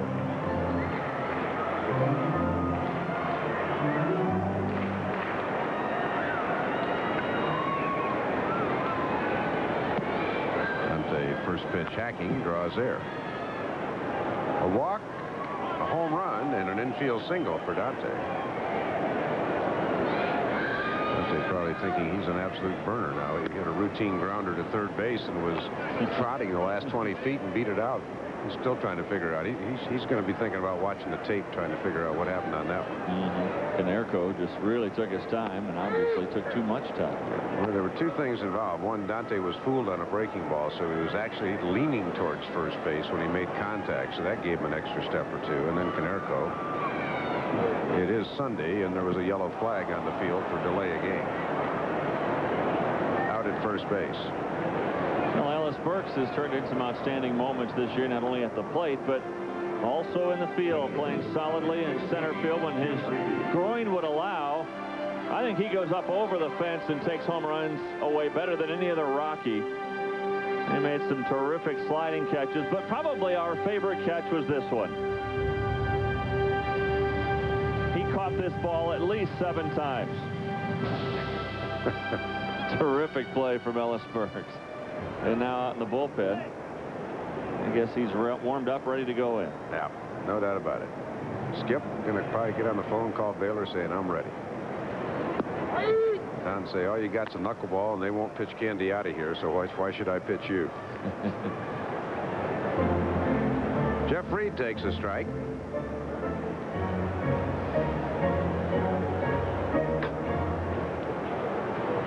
Nine in the 6th. 1 ball, 2 strikes. Imagine the rest of baseball seeing this score posted in the 6th inning. They're going, oh man, that is a Coors Field, isn't it? Well, the games really have this year, well, the guys start to say goodbye to one another, been lower scoring. There have been some obviously high scoring double-figure type contests. Attaboy, Vinny. Oh, they got that down. Maybe got it down now. It took them from June on to get it. I'll say one thing, Don's got a fairly good bench. He wants to give somebody a swing left. Yeah. Got Walker, Galarraga, Vinny. Got about 150 home runs sitting on the bench today. Maybe I'm short on that. It might be more. Galarraga was asking me, do you think I can hang on to the RBI title? I said, oh yeah, you're up by 5, and Bagwell won't play that much, if at all, today. That'll do it. 3 up, 3 down in the 6th. On to the 7th. 9s. 9s apiece. Walker for MVP. Well, we agree with that, but I wouldn't cross Piazza's name off. He is certainly deserving of consideration, but we're a little bit provincial here. Larry Walker's had a brilliant year, and so has Piazza. Rockies baseball brought to you by Budweiser, saluting America's responsible drinkers who know when to say when. Well, it's the 7th, so I know when to say when, too. That means it's time to turn it back over to Dave Armstrong. Partner? Thank you very much, Mr. Campbell. Steve Reed on for his 2nd inning of relief. Came on in the 6th inning and got the Dodgers in order. The Dodgers have only been retired in order 2 times, the 1st inning and then again in the 6th. Tom Prince will lead off for the Dodgers. He'll be followed by Gary Ingram and then Billy Ashley. Prince taking over for Mike Piazza after Piazza hit not 1 but 2 home runs today. Numbers 39 and 40. Down the line, Bates smothers it, gets up and throws. Scoop by Helton. Oh, what a play all around. A prince of a play. You ain't going to see him too many better than that, either by Vinny and Galarraga or by Jason Bates and Todd Helton. Great play by Bates, and then this is a terrific pickup by Helton, because these are not the easy kind that hit that far out in front. Boy, a do or die for Jason, and definitely do or die at the other end, but nice play by Todd. And Tom Prince out by an eyelash. What a play by Bates and Helton. And now Gary Ingram. It wasn't like Tom Prince, even though he's a catcher, was moving slowly down the line. He was picking him up and laying him down. 1-1 the count to Ingram. So Ingram taking over for Brett Butler, who retires after today. Maybe they're holding Gagne out this afternoon, hopeful that maybe he'll want to come back and play again. I think he'll play. I just don't know if he'll be playing in L.A. You do? Uh-huh. You don't think he'll retire? I just think he's, I mean, he finished up on a bad note with the bat, but part of that he got nailed by a Pedro Estacio pitch a little over a week ago, and I'm sure his wrist was bothering him, but he's too good a player right now. I just think, I know his family is back east, and, they want to be in school in April, May, and June. They don't want to disrupt things in September. If he could get with a club back in the eastern part of the United States, I wouldn't be surprised to see him. Ingram went around and he's gone. So a strikeout for Reed. 2 gone in the 7th. I don't think he'll play shortstop for the Red Sox. We got some kid named Garcia Parra. Not bad, huh? Oh. Leadoff batter. Any RBIs for him? Close to 100. Hit his 30th home run the other day. Brilliant defensively. Well, that's the area that Gagne makes his winter home. In Boston area. Grew up around there and lived there in the offseason. Billy Ashley badly fooled by that slider, and it's strike 1.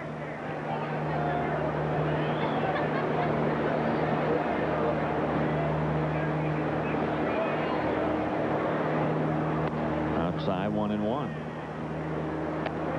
Steve Reed, by the way, saying they are now going to put things off with son Logan. Things have improved so much that they're able to put off what they were thinking they might have to do to help him with his breathing. But they said, boy, he's just so encouraged by his son's progress, and so are we. That's great news.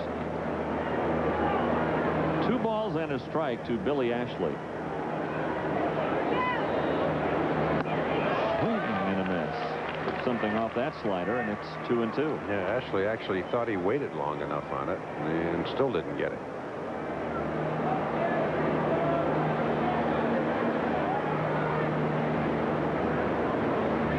Swing and a miss again. So he strikes out the last 2 men he faces. Gets all 6 men that he faces. Steve Reed, yeoman's work out of the pen. Stretch time at Coors Field. National League scores brought to you by Coca-Cola. The Reds beat Montreal today. Remlinger over Hermanson. Nunley hit his 13th. Philadelphia beat Florida 8-7. It was Gomes in relief over Medina. It is Batalico with his 34th save. Hudler, Jordan, McMillan had home runs for the Phillies. Mets beat Atlanta by the score of 8-2. Acevedo over Nagel, Olerud and Franco home runs for the Mets, and Tucker hit his 14th. St. Louis ahead of Chicago 2-1. McGuire hit his 58th of the year, combining the 2 leagues. Houston leading Pittsburgh 3-2. Abreu hit a solo home run for Houston. In San Diego and San Francisco, no score early.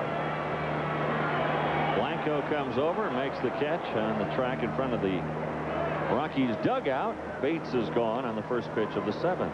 We would like to give you a little caveat on the scores. The tickers, sports ticker that we use has been down all over Coors Field for the last 40 minutes. So it's not just our booth. Everything, the scoreboard hasn't changed at all either. So some kind of electrical glitch, probably with the football games and the baseball games and stock car racing. Maybe just an overload of information on this Sunday. Sports ticker doesn't keep on ticking. It took a licking and it did not keep on ticking.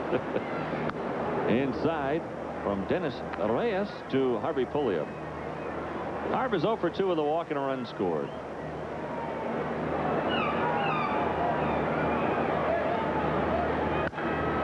Harvey puts a charge into this one in the corner. And a leaping grab in the corner. Unbelievable. That was inches away from being a home run. Pedro Estacio, part of the Rockies team in the trade with Eric Young, and well, he came on. Absolutely terrific stuff from Estacio. On the road especially, almost unhittable Estacio. He had a great screwball working, fastball, slider, curveball, all working for Estacio. Terrific in Atlanta. And a great welcome addition to this pitching staff. I guess if you're looking at needs, and I'm not the general manager, and I don't want to be the general manager, don't want to play the general manager, but I would have to say that if you're looking at needs for the upcoming season, a starting pitcher would be one of those that you would have to look at. I know the Rockies have a couple of starters coming back off the disabled list next year, and there is hope with John Thompson and others. Roger Bailey, who had an outstanding year, as Perez rips his 4th hit of the afternoon into left field. But one more starting pitcher really would look good in that rotation for the upcoming season. That's my wish list. I'm not sure it's Don Baylor's or the management here at Coors Field. Vinny Castillo will pinch hit here in the pitcher's spot. Well, we said Don had a pretty good bench going for him today. Fans giving Vinny a standing ovation for his efforts this year. 40 home runs, 113 runs batted in, not to mention a .303 batting average. 112 home runs in the last 3 years. Not too shabby. And if you can't get picked off here, because then you'd lose Vinny's at bat because they're going to change pitchers. Up too high to Vinny. Well, you know how Vinny'd like to close out the year. Remember last year, the final day, at his 40th home run. He wouldn't mind number 41 here this afternoon. Rips it into center field for the base hit. Perez, he'll go to third. The throw coming that way, but it'll be way too late. A single for Castilla. Perez taking third. Yeah, Vinny can get out of bed and hit. He's that good a hitter. He is a great fastball hitter. And if you hang a breaking ball to him, he'll put a charge in that as well. Reyes got behind him. 1 ball, no strikes. Decided to see if he could slip the high cheese by. That's not always a real good idea. In case you're wondering, too, on Perez with 4 hits today, is that the only time he's done that? Nope, it's the second time. The other time was against the Cubs on the 25th of July. So now runners at first and third with 2 outs for Quentin McCracken. Little guys have done it for the Rockies today. Q with 3 hits and Nafee with 4. Another one here for Q, and the Rockies would retake the lead. The Dodgers have never led in this game. The Rockies led 4-0, and then again 9-4. Right now it's 9-9 in the bottom of the 7th inning.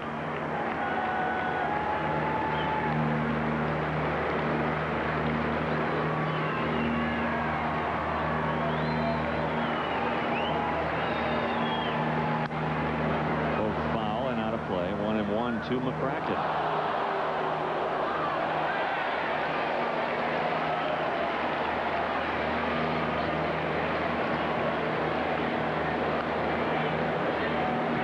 And this Reyes got the Rockies in order in the 6th inning, striking out both Bichette and Reed. And with 2 out, nobody on, running into a little bit of trouble here in the 7th. Pulliam hit it hard, but Ashley made a great running catch on the warning track. And a single from Perez and a single from Vinny Castilla, but he's ahead of McCracken 1 and 2.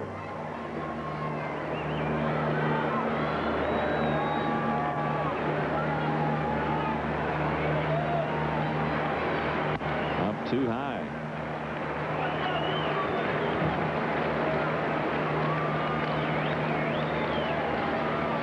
Rockies would love to take the lead here. If they do, Steve Reed would be the pitcher of record.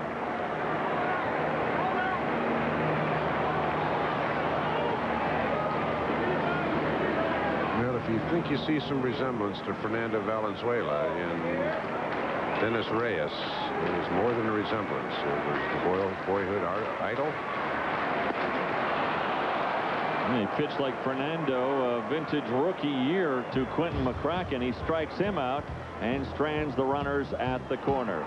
We have 7 in the books. We're still tied at 9. The American League scores brought to you by the Colorado Lottery. The Twins beat the Indians. Tewksbury got the win. Baggy took the loss in that one. Hideki Arabu got a win as the Yankees beat the Tigers. Posada, Williams, and O'Neill home runs for New York. Toronto beat Boston 3-2. Plesac in relief of Clemens got the win over Gordon. Chicago leads Kansas City 4-3 in the 9th. Baltimore and Milwaukee 6-6 in the 7th. Texas, Anaheim, no score in the 2nd. Oakland, Seattle, no score in the 1st. And again, we remind you those scores were as of about 40 minutes ago before the ticker went down. Mike Dejan on relief for the Rockies in the 8th. Larry Walker moving out to the bullpen, along with Walt Weiss and Ellis Burks. Not only a great bench for the Rockies, but quite a bullpen here today. Swing and a miss by Hollingsworth off Dejan, and it's 0-2. 9-9 our score. We're in the 8th. Rockies had command of this game not once but twice. Up 4-0 and again 9-4. A little bit outside, 1-2 to Hollingsworth, who has a 2-run homer today.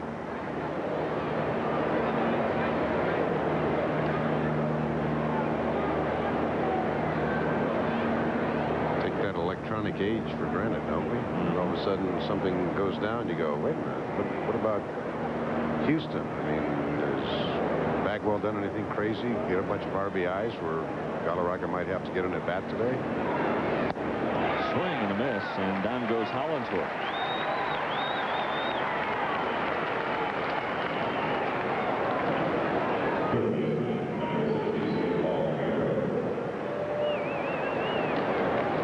Following this final game of Rockies baseball, Denver's WB2 brings you Rockies baseball extra innings.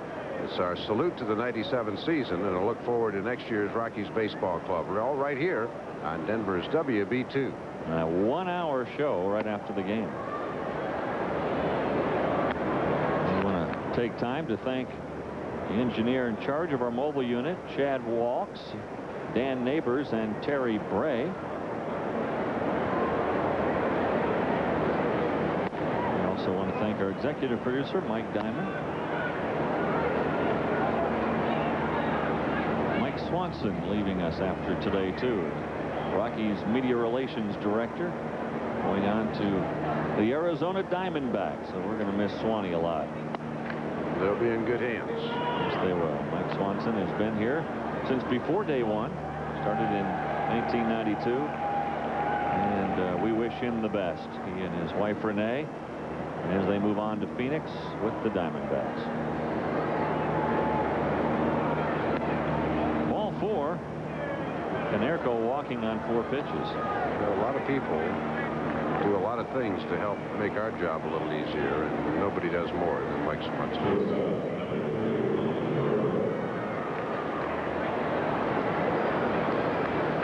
Well, the attendance, we give thanks to the fans for the 5th year in a row. The Rockies lead the major leagues in attendance. 3,888,453 of you came out to watch Rockies baseball this year, and we thank you. Not to mention the thousands of fans back home watching on the Rockies Baseball Network. We thank you for your support, your kind thoughts and letters. And we look forward to bringing you Rockies baseball again next year.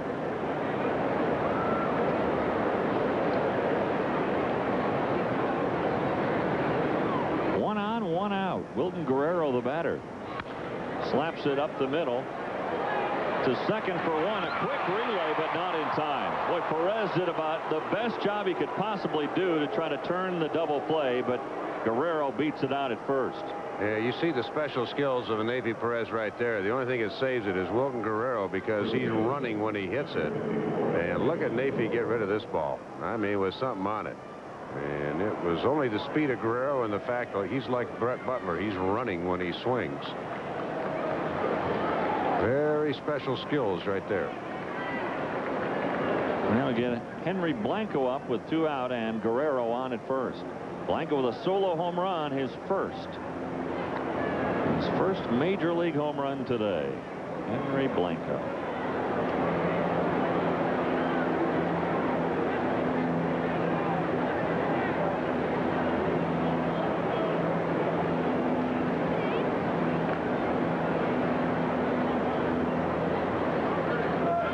Pitch out, and they picked the right pitch as Guerrero was going, and they got him at second.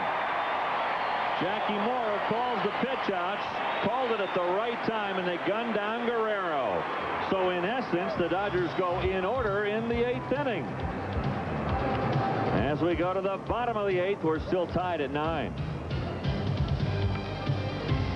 Well, we welcome you back to Coors Field.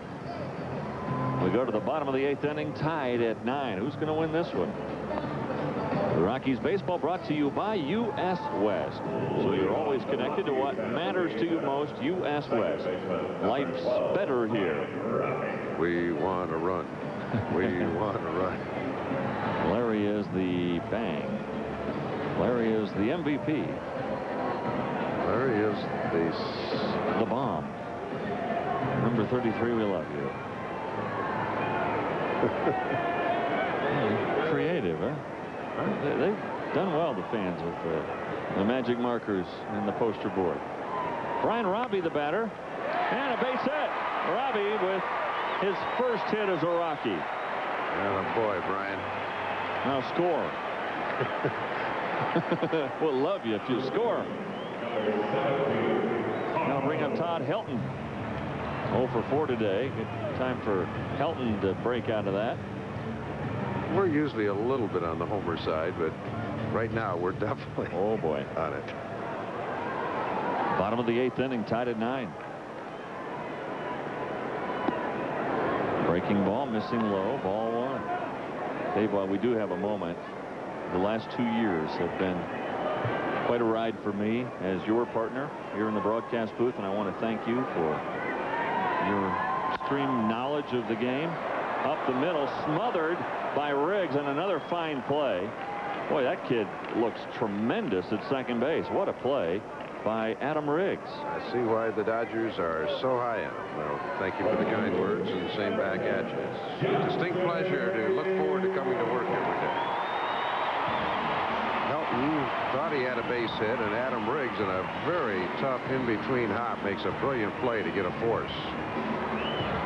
I know for you, Dave, this is the last year of your contract, and I don't know what's going to happen in your future, but whatever it does, I just want to thank you for what you have brought to this broadcast booth and to the Rocky fans. You have taught me a lot about the game of baseball, and you continue to impress me with your knowledge of the game both today and yesterday. Thank you. Appreciate it. Dante Bichette, big game for DB today. A home run and a single and a walk and 2 runs scored.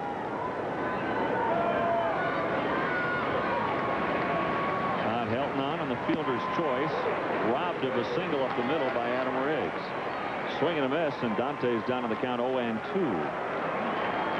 Oh, Riggs, this kid can flash some leather, and on that double, I liked what I saw there too.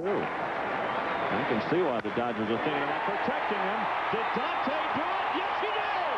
Wow!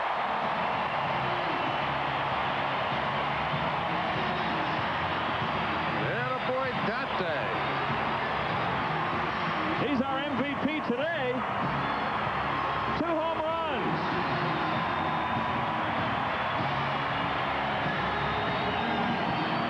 I got a candidate for your Coors Player of the Game.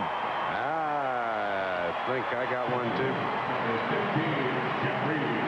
So Dante Bichette with numbers 25 and 26. Crushed. Well, he has a sense for the dramatic, doesn't he? Hits him early, hits him late. Reed went trying to go back-to-back, swing and a miss. So the Rockies lead it 11-9 in the bottom of the 8th inning.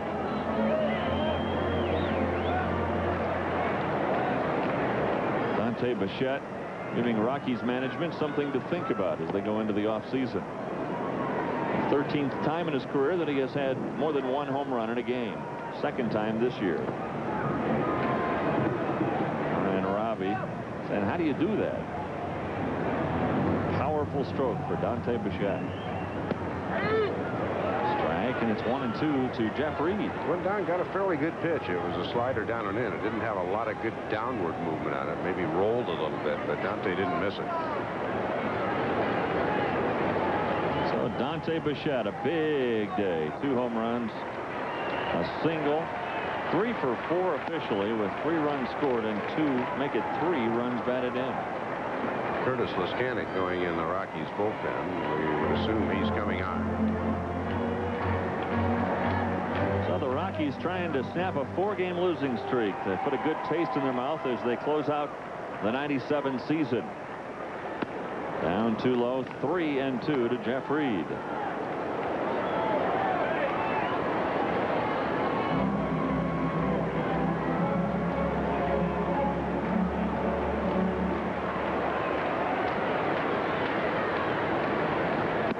Swing and a miss, and down he goes. 2 gone in the 8th. And while we have just a moment, we also want to thank those guys who have been in our booth all season long. Our stage manager, Doug Menzies, he's the best in the business. Boy, has he done a great job or what? And Kerry Canaster, he's our stats man up here. Kerry, terrific. Thanks for providing us all the numbers. And also Sam and Joe, our 2 main cameramen in the booth all season long. We have enjoyed their company and their expertise very, very much. Amen to everything you said today. Except for the compliments to me. I guess I can't say that. Well, from the heart. Bates looks at the ball, and it's 3-0 to Jason Bates. He is 1 for 3 with 2 runs scored.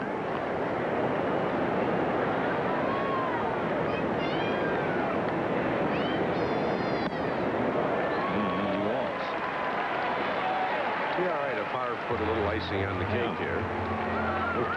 Don't mind a little four-bagger and a trot around the bases. Harvey last time almost had a home run. Yeah, got it off the end of the bat a little bit. Billy Ashley at 6'6" kind of just reached over and plucked it out of the air down in the corner.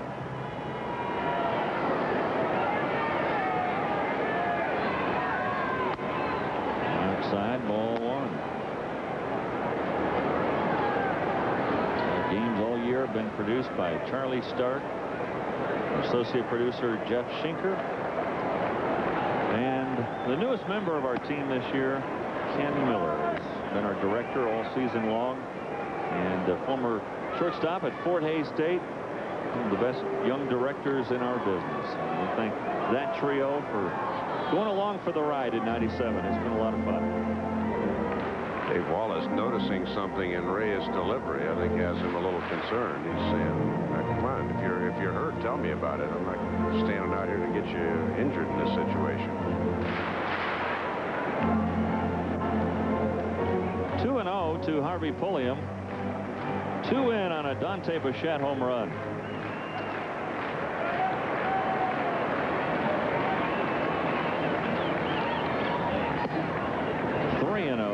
Pulliam.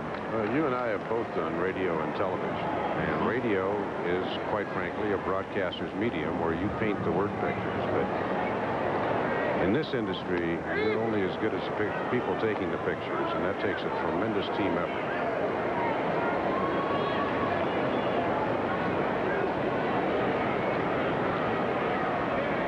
And fortunately for us, we have a tremendous team. Knocked back through the box. A base hit for Pulliam. Bates was thinking about going to third, and he slipped coming around the bag. So he'll stop at second base. Pulliam with the single to keep the inning alive for Nafi Perez, who has a chance for a 5-hit day. Perez might have to be your co-player of the game if he comes up with another one here. He got himself a pretty good day. Adam Riggs has flashed a lot of leather today, but he can't get to that one. Perez with 3 singles and a double today. 2 runs batted in and a run scored.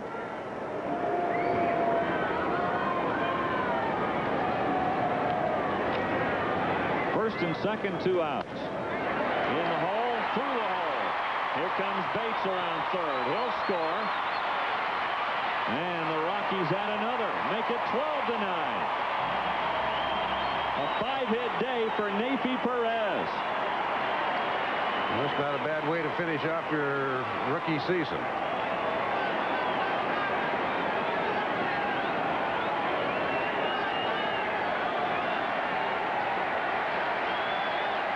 Rene Gonzalez will come up to hit now.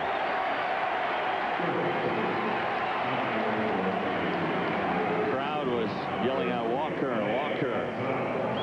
And Walker hurt, not able to play today. Well, one of the great moments this year for us is watching these youngsters develop. And Nafi Perez, he came up in San Diego with his first home run of his major league career.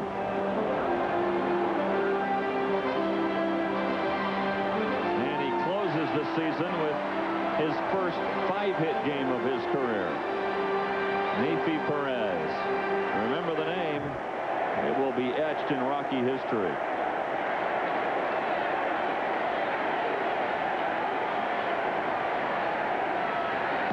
Chant of Larry, Larry going up throughout the crowd. Now, they saw a big guy walking out of the dugout. A lot of people, it's tough to see exactly who it is in this bright sunlight. I think some of them were thinking maybe it was Walker. There's Rene Gonzalez in his career. A veteran right-hander up, and it's 3-0 to it. So the wheels have obviously fallen off for Dennis Reyes. Yeah, he's slinging the ball right now, and you know Bill Russell doesn't really want to prolong things and come out and make a pitching change, but he can't leave a guy out there on the vine either. That's a strike. Gonzalez was heading for first, came back in. He probably is thinking, good, I get another swing. Yeah, I think Bruce Fleming's saying, you know, I know if this guy walks, they're going to make a pitching change. It's close. You better be hacking. So a 3-1 pitch. Ripped into left field for a hit. Here comes Pulliam. There goes Perez to third. Another run for the Rockies. A 4-run inning, and it's 13-9.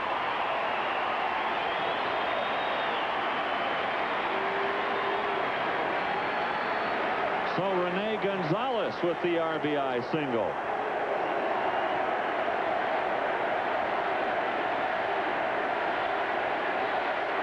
Bill Russell going to make a double switch here. And the fans know a right-hander's coming in. And they're screaming, Larry, Larry. But I have a feeling Larry may not. I'm not even sure if he's on the bench. Walker for MVP. We concur. But again, don't mash Piazza. He has had a tremendous year, folks, and his year is one to be applauded. We'll just applaud a little louder for Larry Walker. So Russell comes out and gets Dennis Reyes. And we have a pitching change here at Coors Field, with the Rockies leading it 13-9 in the bottom of the 8th.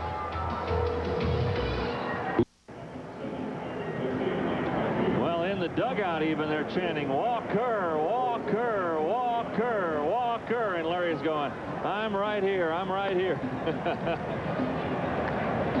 Harkey coming on to pitch for the Dodgers. So Blanco stays in at first. Liriano goes in to play third base. Harkey will bat in his spot. Liriano will now bat in the lead spot in the order. So Quentin McCracken will bat here with runners at first and third and 2 outs in the 8th inning. 4 in for the Rockies to take a 13-9 lead. Right now it looks like the Rockies will finish the year 83-79, the same mark as last season. Outside to McCracken.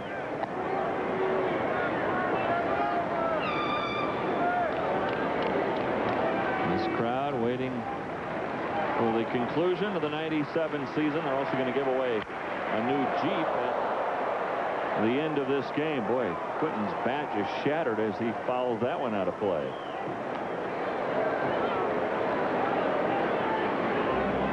So McCracken will have to use one more bat in '97. Dante Bichette, 2 home runs today, chatting with the man who hit 49 for the Rockies, Larry Walker.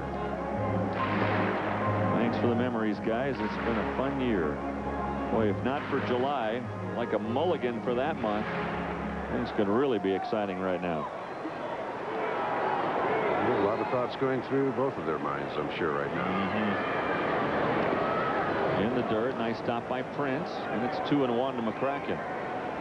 McCracken, the 9th man to come to the plate. The Rockies have hit around in 3 separate innings here today. 4 runs in the 2nd, 5 in the 3rd, 4 more here in the 8th. The Rockies' runs have come in bunches. Strike, and it's 2-2. Fleming's strike zone's getting a little bigger, and I don't blame him.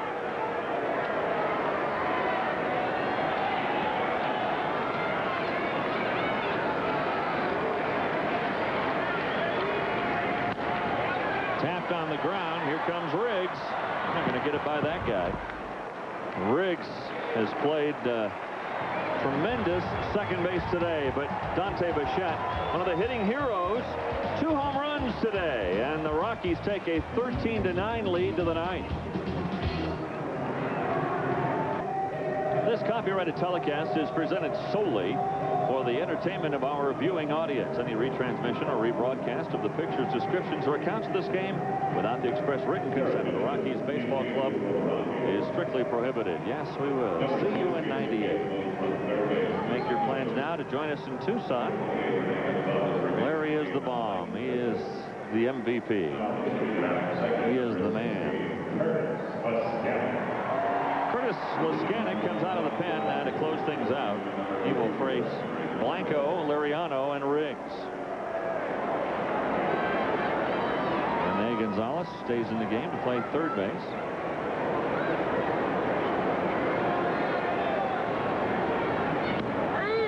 Strike on the outside edge. Sometimes casual fans tune in. Was this guy a prospect? No, Rene Gonzalez, longtime major league utility infielder. Jason Bates moves from third over to second. 2 quick strikes on Blanco. So Bates Goes to his more natural position, second base. And Gonzalez comes in to play third. Dante hanging in there today. Whole game.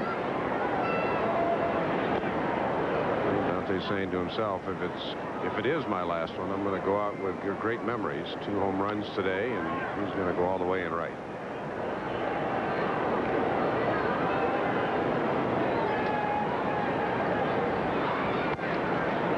Skanek trying to blow away Blanco. He threw that one a little bit hard. And it's 2-2. Back in that same groove, he threw the first 2 pitches. Like that one.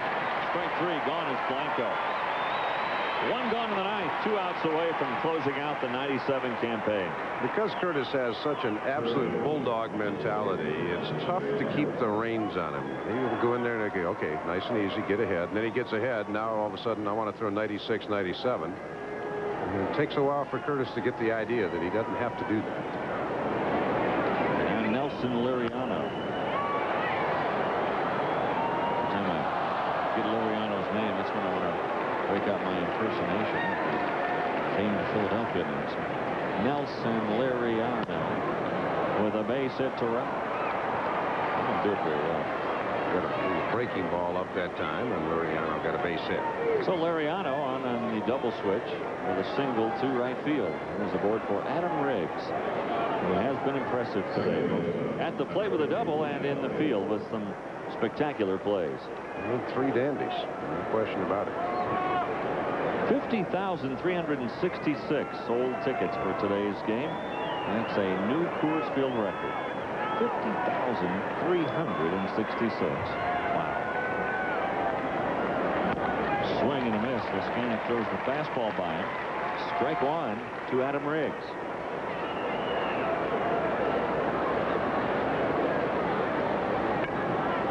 Kind of looks like a throwback, doesn't it? Yeah, a little bit. Yeah. Plays like it, too. Yeah, he does.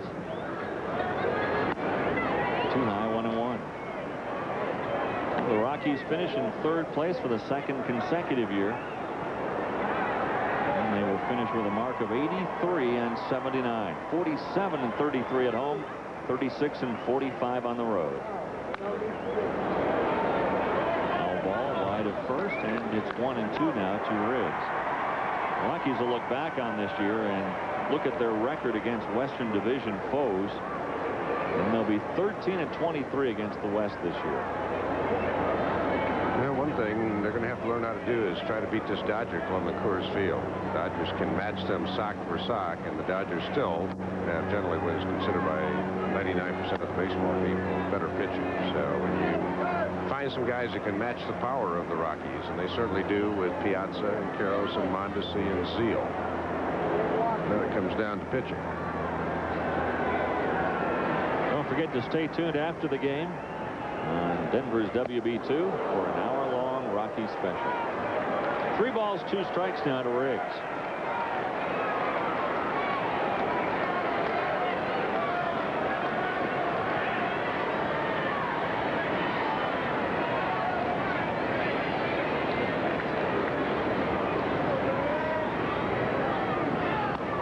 And ball 4. So 1 out, a single by Liriano, a walk to Riggs. And the Dodgers are not going quietly into the game. Curtis still trying to harness it.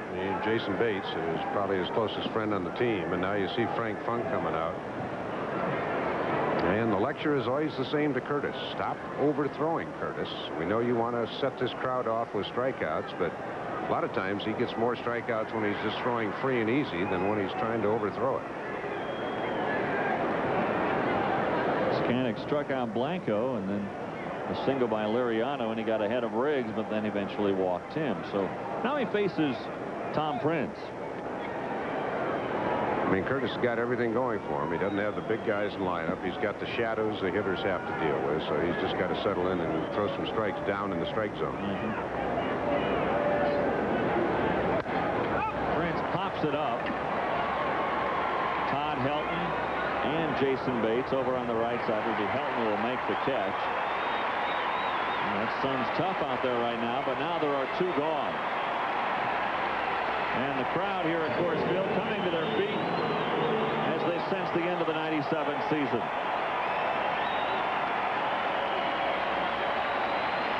After the way the Rockies have played, especially the last 3 games against the Dodgers, it would be good and take some of the bitter taste out by winning here today. Foul back. Strike 1 to Gary Ingram.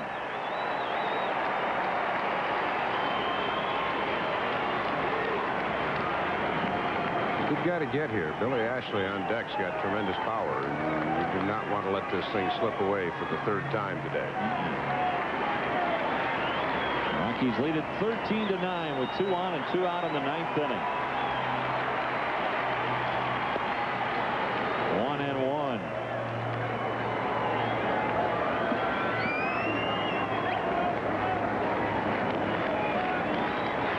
Andres Galarraga, will he be back next year? 2 straight years with the RBI title. Swing and a miss. Curtis even has his own fan club here as he's 1 strike away of closing out the campaign.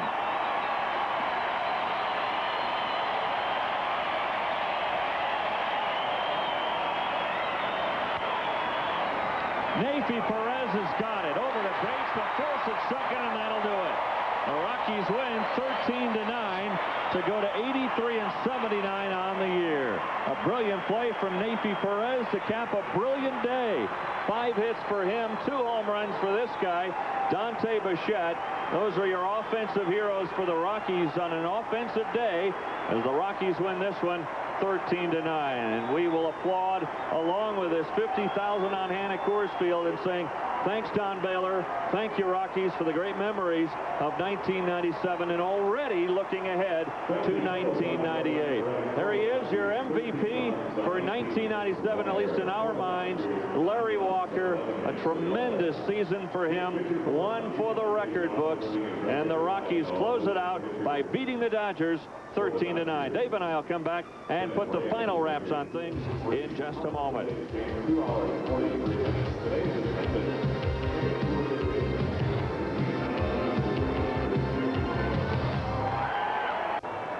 Well, the Rockies win this one 13-9 to snap a 4-game losing streak. Dejan, who pitched just 1 inning, picks up the win.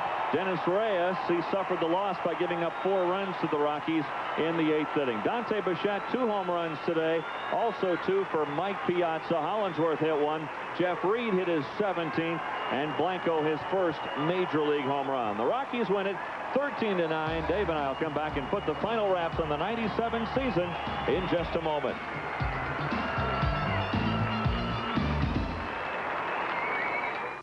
This week, James Motors in Rapid City makes that new minivan you've always wanted even more affordable. New 1997 Plymouth Voyagers have all been discounted down to where prices start at just $16,995. That's not just a good price, that's a great price. Nearly loaded 97 Plymouth Voyagers, your choice from $16,995. Now we have nearly a dozen or more to choose from at your minivan store, James Motors Rapid City. Our public warehouse sell-off is on now at the Furniture Mart in Rapid City. Sofas, tables, bedrooms, mattress sets, floor coverings, entire living room groups. Forget regular sale prices. Every item in every department is clearly marked with deep, deep discounts of up to 67% off. We must make room for the new arrivals. Plus, at the Mart, make no down payment and no monthly payments till next year. That's fabulous. That's Furniture Mart, 5th and Main Street, downtown Rapid City. Stay close to your TV. You're only seconds away from a sneak peek at the new ABC Family Tuesday. Here we come. First, Dan Aykroyd's back in Soul Man. Tim Curry and Annie Potts are over the top. Home Improvement hammers out another great season. Acting like some tyrannical fascist. Did he just call me a dinosaur? All topped off with Kevin Nealon and Richard Lewis in Hiller and Diller. There are my seedlings. Soul Man, Over the Top, Home Improvement, Hiller and Diller. The new ABC Family Tuesday coming this September. Out in the right center field area right now, getting the applause of this 50,000 faithful on hand at Coors Field. taking a victory lap, at least a victory today, even though the Rockies finished in third place this season. The Rockies win today 13-9. With Dave Campbell, I'm Dave Armstrong back at Coors Field. Dave, how about your Coors player of the game? Well, I mean, it's pretty tough to pitch against a guy that had 5 hits, Nafy Perez, but Dante Bichette had 2 big home runs, including the one that put the Rockies ahead. This is his first home run, a first pitch off Michael Judd, and then he hit the game winner off Dennis Reyes in the 8th inning. If indeed that's Dante's last at bat, he certainly went out with a flourish.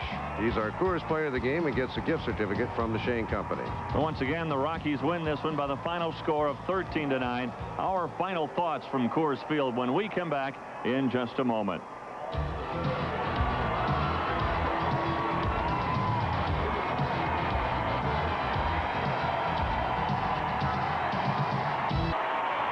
We welcome you back to Coors Field. Dante Bichette out in left field, a place that he has patrolled all season long. He signed a sign that said Dante must stay for a faithful fan out in left field. Dante with 2 home runs today to lead the Rockies to a 13-9 win. Well, Dave, obviously this has been a roller coaster ride for the Rockies. That brilliant start, the July swoon, and then finishing strongly here at Coors Field. Well, again, the reaction with the ball club and the fans is just incredible here in Colorado. And if they can take a lap like this and get close to the fans when you finish third, you can only imagine what's going to happen when they finally get to the promised land. And I hope I'm around, and I'm looking forward to that day. Well, Dave, again, thanks for your great work again in the '97 season. Look forward to working with you one more time. Thank you. Same to you. Enjoyed it very much. All right, for Dave Campbell, this is Dave Armstrong saying so long for the final time of the '97 season. Next time we talk to you will be spring training 1998. The Rockies close out the campaign with a 13-9 win here today and finish off the season in third place in the West with an overall record of 83-79. Larry Walker, this year's MVP in our minds, one of those seasons that we will be talking about for many, many years to come. Thanks, Larry. Thanks, Rockies, for the brilliant memories. Stay tuned next on Denver's WB2 for an hour-long special recapping the '97 campaign and looking ahead to '98. Again, for Dave Campbell, Dave Armstrong saying so long from Coors Field. Colorado Rockies baseball has been brought to you by the Rocky Mountain News. If you live here, you get it.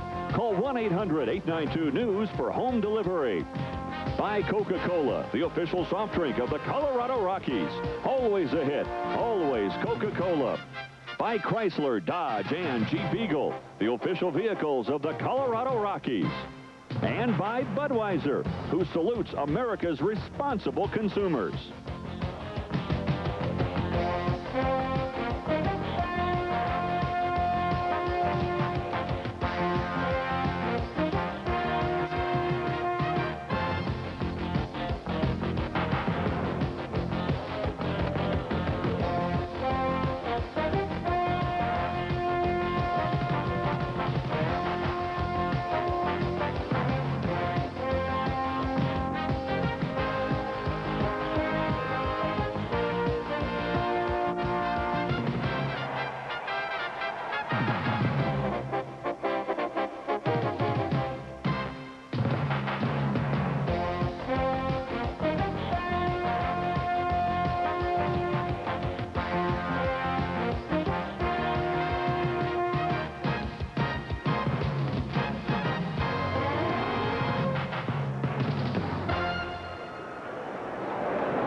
Welcome back to Coors Field, to Rockies Extra Innings, our special one-hour special following the season. Jim Conrad along with Mark Knutson. Right now, let's go quickly inside to the clubhouse where Greg Mills is standing by with the manager of the Colorado Rockies, Don Baylor. Nice way to finish the season, huh, Don? That is. You know, it's always sad to come to the end of the season, but when you finish the season with a win at home,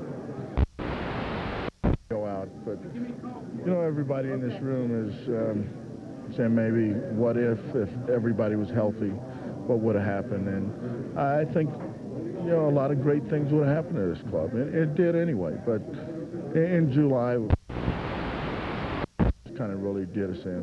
What do you think about now in the off season? Well, we just have to shore up our pitching. I mean, somehow we have to find some depth get some guys to come in here, willing to pitch in this ballpark, not be fearful of pitching in this ballpark. And, you know, we had 5 starters that we lost. No other team in baseball can compete that way. I mean, if you take 5 starters away from the Atlanta Braves, you know, I mean, they're going to struggle too. And even though we had the offense, but night after night, when you lose your closer and you're trying to find someone to fit that role, it just doesn't work. Mm-hmm. About the off season for you, you're rehabbing a knee injury. What are you going to do? Oh, I'm fine right now. I mean, I was dreading dragging my leg around there, but it's been about 6 days, and I've recovered pretty good. Been doing all my exercises, and it'll take me about 2 weeks. I'll be ready to play. Hurts your golf game, doesn't it? Well, my tournament's at the end of October. I'll be ready to play in that. Don, thank you very much. Congratulations on a good year. Thank you. Okay. Jim and Mark, back out to you guys. All right, thank you very much, Greg. And we are now joined by the manager of, the general manager, excuse me, of the Colorado Rockies, Bob Gebhardt. And Bob, boy, what a busy off season this is going to be for you. You get to experience now what the other teams experienced when you were getting ready for the expansion draft. Jim, that's right. You know, we've got the expansion draft November 18th, and we've already started preparation for that as we've tried to evaluate the talent not only here at the major league level, but of course throughout our entire organization. And you know, no matter how you look at it, we're going to lose 2 players, and a good chance we'll lose a 3rd player. And we're just, you know, no matter how you try to hide it, we're going to lose 2 or 3 awful good players. You know, one thing you have going for you, you've already signed the coaching staff for next year, so you do have some continuity coming back to spring training. Yeah, we do. The only change of P.J. Carey, who has been this year was our rotating coach, will be picked up by Bill Hayes, who was our AA manager this year. So that's good. We've got, you're right, Mark, some continuity, and that I think always helps when you know the talent on your ball club and you're ready to start in spring training with that same continuity. You have some questions and some players to resolve as far as free agents. Walt White has to make a decision about whether he is going to exercise the option and come back with the team or be a free agent. Andres Galarraga is a free agent. I believe Frank Castillo is a free agent. So you got some real big decisions to make, and it's going to be difficult when you throw the expansion draft into that whole mix. Well, it is. This is probably going to be the most difficult off season that we've had since we've been in existence, and they are big decisions, and we have to try to find a way to work our way through this thing and be able to, number one, improve our ball club for 1998, because I know Don Baylor and Jerry McMorris, myself, none of us really enjoyed finishing in 3rd place. So we're going to try to better our ball club somehow. I know you have a lot of unanswered questions like Jim just talked about, but you also have some questions that probably got answered the last 6 to 8 weeks, particularly maybe the closer role. Well, we certainly think so. Jerry DiPolo stepped up.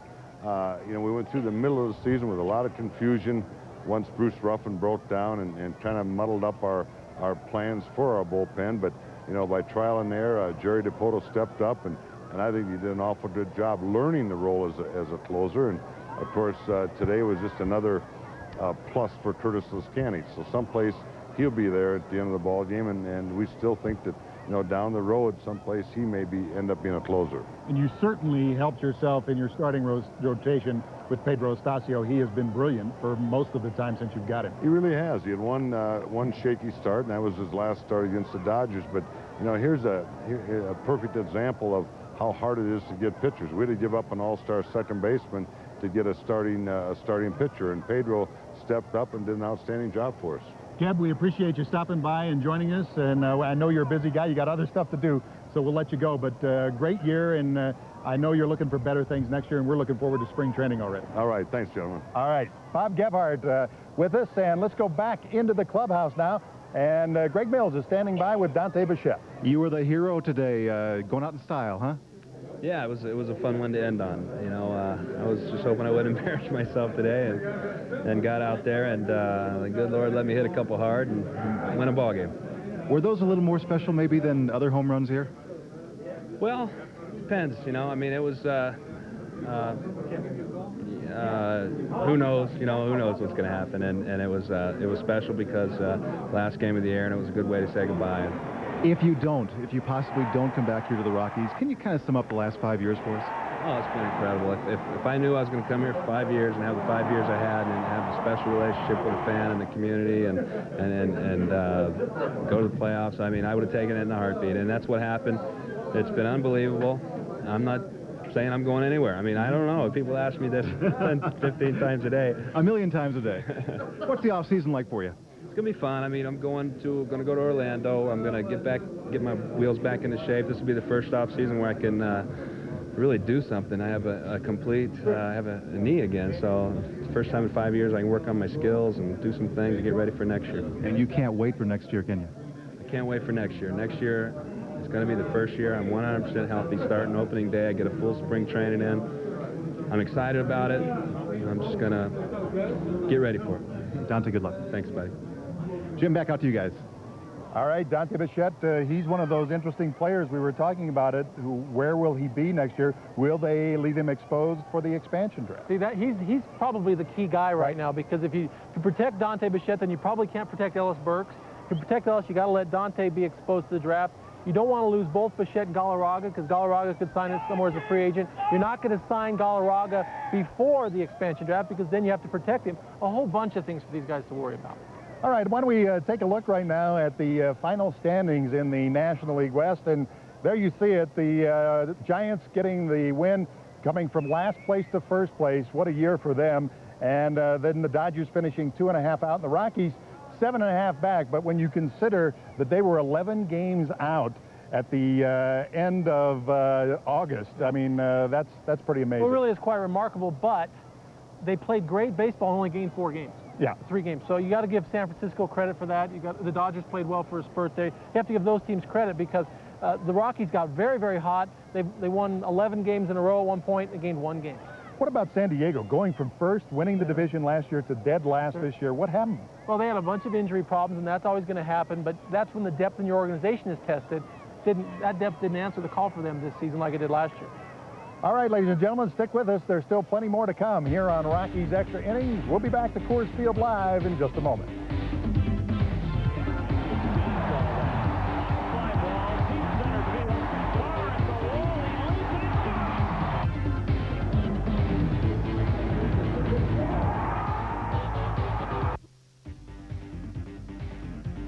Welcome back to Coors Field and Rockies Extra Innings. And right now, let's go back into the clubhouse. Greg Mills is standing by with Vinny Castilla. Hey, Castilla, the third baseman for the Rockies. What a year you had. You have to be awfully pleased. I'm very happy with the season I have this year. And, you know, we don't go to playoff, but, you know, this is the thing we wanted to do since spring training. You know, but we come short, but I mean I'm very happy with the season we have. The run we make in September was terrific. We never give up. We never put our heads down, and I think we battle all the time. And you know, I think everybody's happy the way we play in September, and hopefully next year we keep the same team and playing the way we play in September. I guarantee we go to playoffs.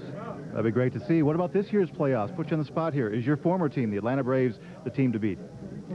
I think so. I think so. The pitching they have, I think, is the best pitching in baseball, and it's going to be tough to beat them. And I think Atlanta is going to win all the way this year. Vinny, I know you live here year-round, but you still go back to Mexico and you play baseball in the off-season, don't you? Yeah, I play in December. I rest for all October, November, and half of December, and I show up on December 15th to play 15, 17 games and give some at-bats, and they've been helping me a lot. I've been doing that all my career, and I've been successful with that, so why stop doing that? Absolutely. Hey, we're showing some highlights of you. What was the highlight of this year for you? I think the 2 home runs I hit in Houston to win both games against one of the best closers in the game, Billy Wagner.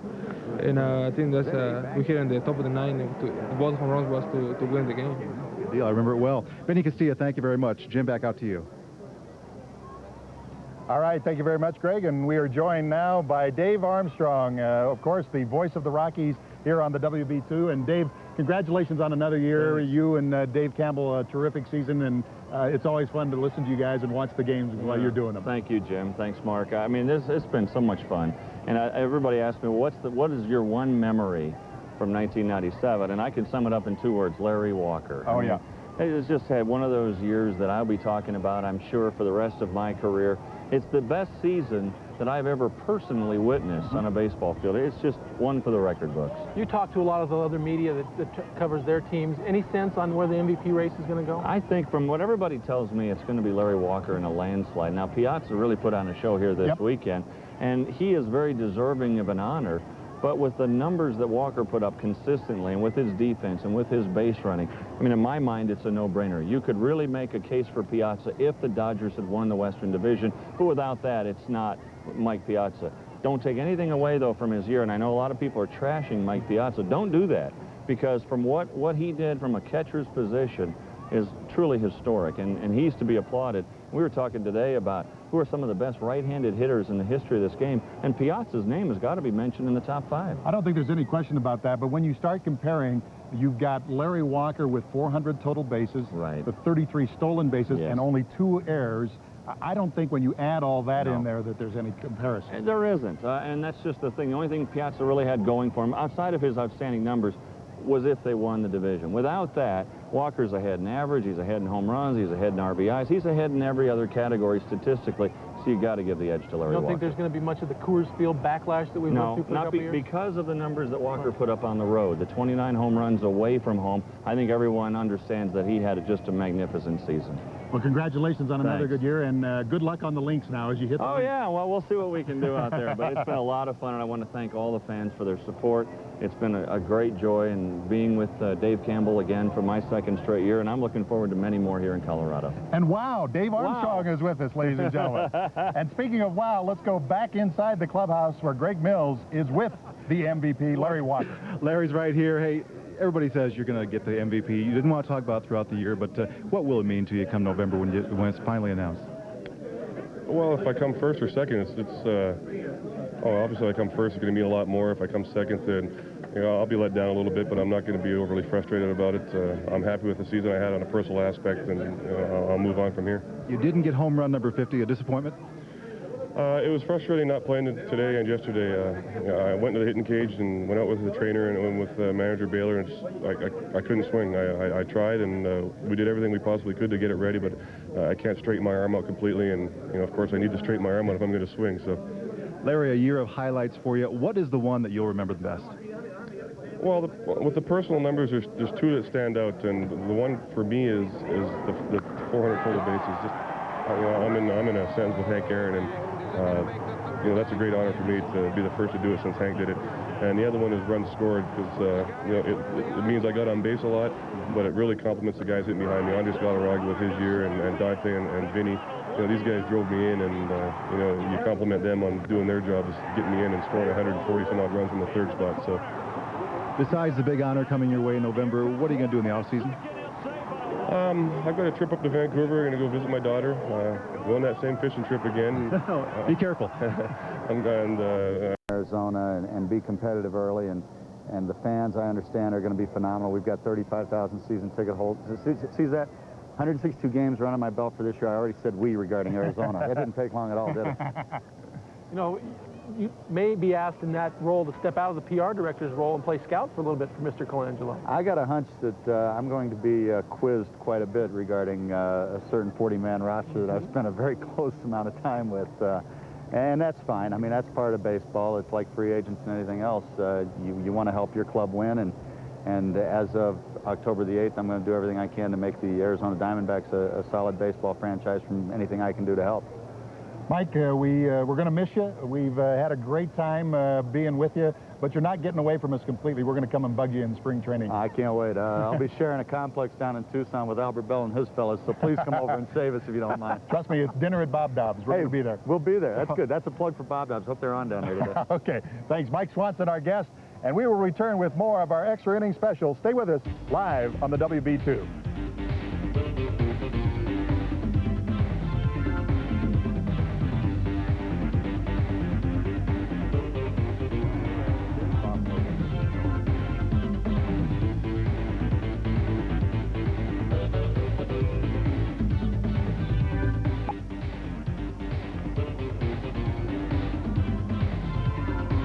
Welcome back. We are live at Coors Field, our extra inning special. Jim Conrad along with Mark Knutson, and let's go back into the clubhouse where Greg Mills is standing by with Rockies pitcher Roger Bailey. Greg? What an eventful year for you. You won 9 games for the Rockies, and you had a baby daughter, right? Yeah, you know, to put things in perspective, I think when my daughter came, it was first kid, so it was, you know, it kind of topped off a good season. You had an excellent start, just phenomenal. Then about mid-season, things kind of fell apart for you, didn't they? Yeah, I ran into an injury in my hamstring. I tried to run out there probably a couple times that I shouldn't have, and kind of tore it up a little bit more than what I thought I would, and it just kind of it set me back for a little while, and then I started off really good in the first half and kind of got on you know, kind of got in a good rhythm, and so I had to battle my way through the second half. What are you going to do in the off-season? Relax. I'm just going to take it easy. You know, we've got a workout program here to where we're able to come down and use these facilities during the winter. So, you know, around Thanksgiving and, you know, early December, I'll start getting the itch to get back into it. But up until then, I'll just learn how to be a daddy and, you know, play a lot of golf. Good deal. Enjoy your off-season, Roger. Thank you. Okay. Jim, back to you. All right, thank you very much, Greg. And right now, we are joined by 2 of the best baseball writers in the country. Denver's very blessed to have 2 papers and 2 outstanding baseball, lots of outstanding baseball writers. But down on the end from the Rocky Mountain News, Tracy Ringlesby, and sitting right next to me from the Denver Post, Jerry Krasnick. And fellas, we've been talking about the MVP race. You guys are 2 of the guys who will probably be voting on this. Is there any doubt in your mind who the MVP is this year? Well, I don't know that either one of us got the ballots for the Denver chapter because you only get 2 per city. That's one of the things that's designed to try and make sure that that you don't have a ballot box being stuffed. Right. But, you know, from an outside standpoint, having watched Walker play all year, one of the disappointments of this season ending is that his season's going to end because his 23rd year of covering Major League Baseball, I don't know that I've ever seen a guy consistently put together the type of things he does. Not just the offensive numbers that are easy to compare to the other people, but the way he runs the bases and the way he plays defense in the outfield. I mean, it's really a treat to watch a guy like Walker have this type of year. Sure. Yeah, I think he's kind of debunked the notion that a Rockies player can't win the MVP just for the fact that he hit so well on the road. That's always been the standard knock against Rockies players you're aware of. And you know, his biggest problem this year was he couldn't hit enough home runs at Coors Field.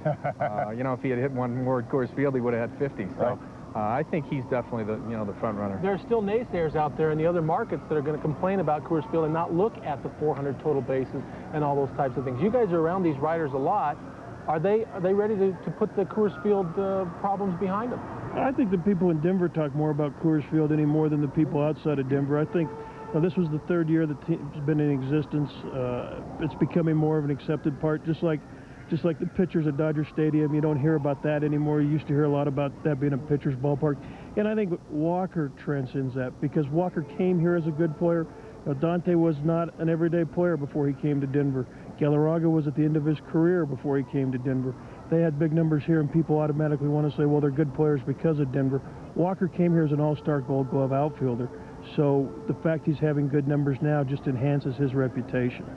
Jerry, let's talk a little bit about what's going to happen with this club in the offseason. It's going to be extremely interesting, and I think very difficult for them as they try to get ready for expansion and also to try to see who they're going to sign as a free agent, that kind of stuff. It's going to be difficult because there's so many variables in the mix for them in the offseason.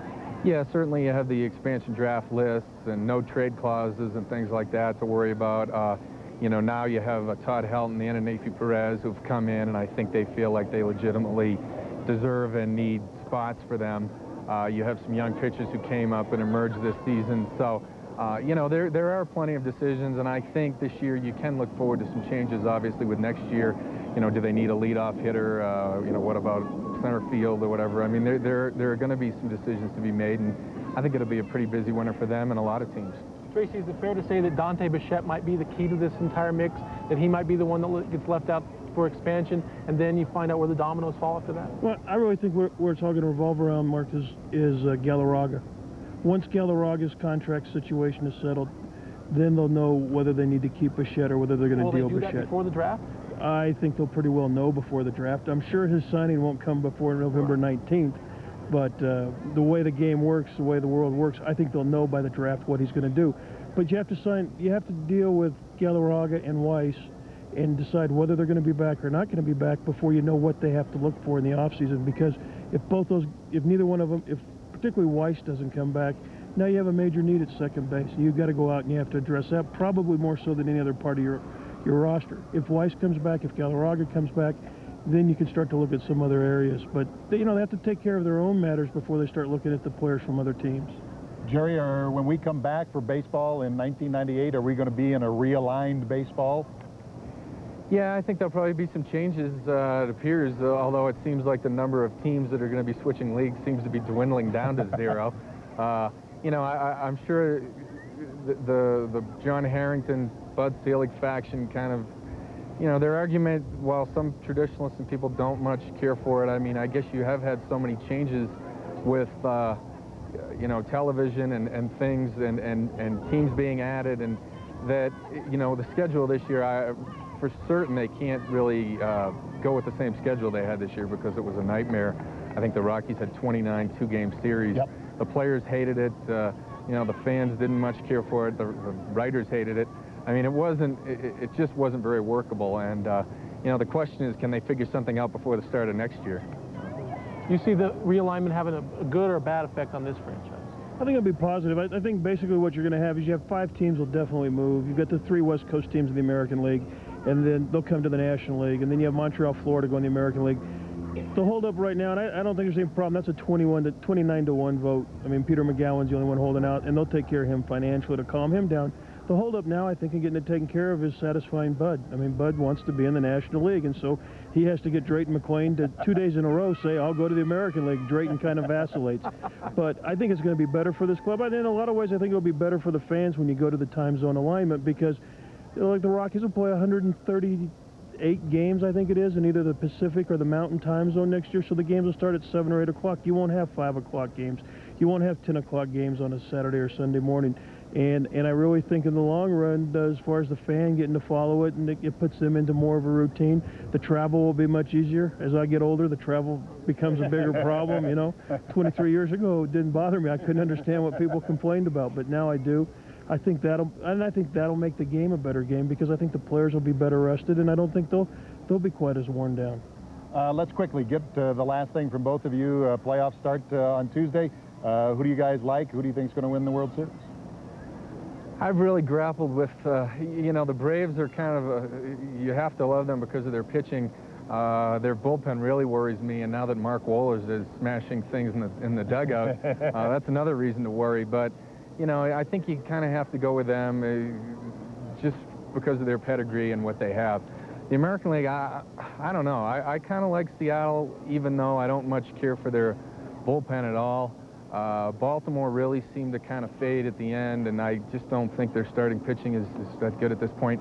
I guess if I went with Atlanta and Seattle at this point, hoping that Heathcliff Slocum or somebody could pick up a save, maybe. Who could do the most smashing? Tracy? Well, I think Seattle's the best team in the American League, but when I keep thinking about them having to play Baltimore, Randy Johnson can't beat Baltimore. He's never beaten them in his career, and he's going to have to pitch 2 out of 5 games if they go to 5. So I guess I'll say Cleveland. That's very good, gentlemen. We appreciate you guys dropping by, and as always, we enjoy reading you guys in the paper every day, and hopefully we'll have some fun again next year. Thanks, fellas. Thanks a lot. And right now, let's go back into the clubhouse. Greg Mills is standing by with Walt Weiss. Man has been the shortstop for the Rockies for the past few years. Walt Weiss, have you played your last game here? Oh, I don't know. I mean, I hope not. I mean, I'd love to come back here. If it is, it'd probably be as a second baseman, and that's something that I would consider doing here in Denver, because I love to play here. But, it's a decision that'll be made in the next couple months. And it is your option. It's a player's option. You can decide, right? Yeah, I have an option for next year, or I can become a free agent. So that's all the stuff that'll be going into the equation. Well, to know you want to continue to live here and continue to play here too. What's been the big highlight for you this year? I don't know. I think the run we made late in the season showed the character of this team. I think that's always been one of the strengths of this club. Is it's a great group of guys. I've said that from you know, my whole time here. There's not a better group of guys that I've played with. And they love you. There you have it right there. But that was an MVP throw, by the way. That was it's an honor to get hit in the head with a towel by Larry Walker. But go ahead. You fell just a little bit short, though, didn't you? Yeah, we did. You know, we dug too big a hole. You know, we played so poor in the middle of the season that it was tough to make up. You know, we played like crazy down the stretch just to get back into the picture, but it was too big a hole for us. You got a little win at home. You're going to enjoy the off season, I trust. Yeah, oh yeah. It's a long year, 7 months of playing every day. The off season is welcomed at this point, especially when you fall out of the race. Walt Weiss, thank you very much. All right, thanks a lot, Greg. Jim, back out to you. All right, thanks, Greg. Walt Weiss is one of those key players we talked about. I'd like to see him back here, even if he was at second base. Well, Tracy brought up a couple good points. Walt Weiss and Andres Galarraga being key members of this off season. Personally, I got to believe there's a team out there that's going to want Walt Weiss to play shortstop for them next year, and if they make a good offer, that's where Walt's going to end up, because he's going to have to learn an entire new position to come back here next year. All right, we still got lots more to come here on our extra inning special, so stick with us live from Coors Field.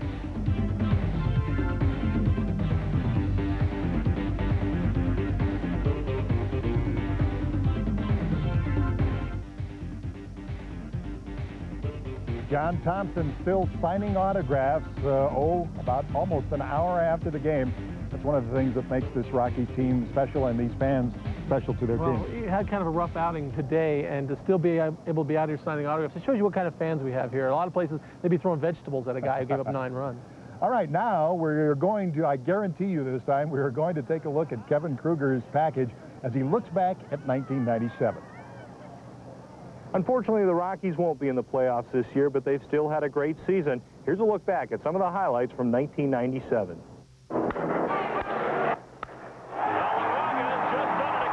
The Rockies are known as the Blake Street Bombers, and this season they were launching home runs at a record-setting pace. Heading into this weekend, the team has set a new team and National League record for home runs with 225. The king of the home runs is Larry Walker. Not including this weekend, he had a league-leading 48 dingers. That's also a new team record. Walker also holds the record for the longest home run in Coors Field history. On August 31st against the Oakland A's, Walker finds the third deck in right field, 493 feet. But the biggest blast of the year comes from the bat of Andres Galarraga. Against the Marlins, the Big Cat hits this ball 529 feet, a place where no ball has gone before. But the Rockies are also known for defense. Colorado is the best fielding team in the National League this season. In addition to having the top fielding percentage, the Rockies are only the second National League team to turn over 200 double play. Best defensive play of the year is a tough one, but against the Padres, Walt Weiss makes an unbelievable catch in foul territory for top honors. There are also a lot of nice catches this year, but the top honor goes to Ellis Burks. Ellis makes a terrific sliding, bobbling catch against the Astros in September. But Ellis also lands the worst catch attempt award. Against the Braves, Burks can't find the handle on this Javi Lopez fly ball. 3 runs score on the play. And finally, many Rockies players had fine years, but the best by far is Larry Walker. In addition to making a number of great defensive plays, Walker has a monster offensive year. Number 33 leads the league in home runs. He has battled Tony Gwynn for the league's batting title all season long.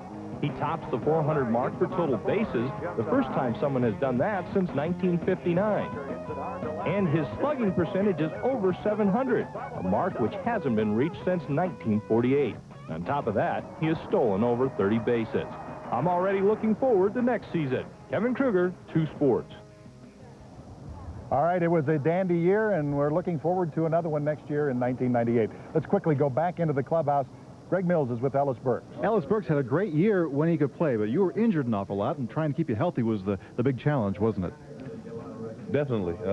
This year was one of the years that, I won't forget about as far as injuries are concerned. Injured throughout the season with my groin. I was out, I think, 5.5 weeks, so that was just one of those things, you just want to forget about and hopefully go in the offseason and strengthen it up. How did you feel out in center field? There used to be some controversy about you in center field. Did you enjoy going back? I don't think it was controversy. It was just a matter of me wanting to go back there and play. I mean, I played left field, of course, in '96, and I think they left it, it's up to Ellis. If he wants to come back to the Rockies, he'd have to play center field. And, of course, I wanted to come back, so I played center field. And it was just, you know, a position that's very demanding, and it put a lot of stress on me physically. You know, I think that contributed to some of the injuries. But, you know, this offseason I'm just going to have to prepare myself even more so and try to get even more physically fit in order to play there again. You played in the National League and American League for a few years. What does this team need to do to get over the hump? I think right now, at this point, you know, we have a great offensive club, and, you know, we have a young pitching staff, not a lot of experience, but this year was definitely one of those times where, you know, really helped them out. Next season is going to be demanding on them. I mean, they're going to have to come out and try to play as hard as they possibly can. And hopefully we can get another #1 starter or top pitcher to help us out. And by doing that, that's going to force us to move one of our starters to the bullpen and strengthen up that even more so. Ellis, thank you very much. All right, thanks. Back out to you guys. All right, thank you very much, Greg. And let's quickly take a look at those MVP numbers we've been talking about so much. And we'll start with Larry Walker's numbers. We've pretty much documented it, but boy, what can you argue with there? Yeah, it's a shame he didn't get a chance to play much these last few games, maybe get that 50th home run. I think that would have absolutely iced the MVP. As it is, you look at those numbers, 200 hits, more than 400 total bases, as you mentioned, the first guy since Hank Aaron to do that. And here, you know, the defense, throwing out guys like Kenny Lofton at home plate, just spectacular. He's done it all for this team. 33 stolen bases, 2 errors on the season. There's nothing more the guy could have done. And especially doing most of his damage, or at least a lot of it on the road, certainly takes the Coors Field factor out. Well, you hope so, but people have a tendency to look at the overall numbers and say, oh, he played at Coors Field. Larry Walker hit more home runs on the road this year than most guys hit during the entire season. And as Jerry Krasny pointed out, had he hit a couple more at Coors Field, he'd be over 50. And then, of course, we saw him running the bases there, making the great slide at home plate. Did that several times. He was just awesome. Rusian-type home runs like that with 493 feet earlier in the season, just monster blast. Even with an injured arm a couple nights ago, hits one 490 feet out to right center field. He's done it all. He's had the kind of year that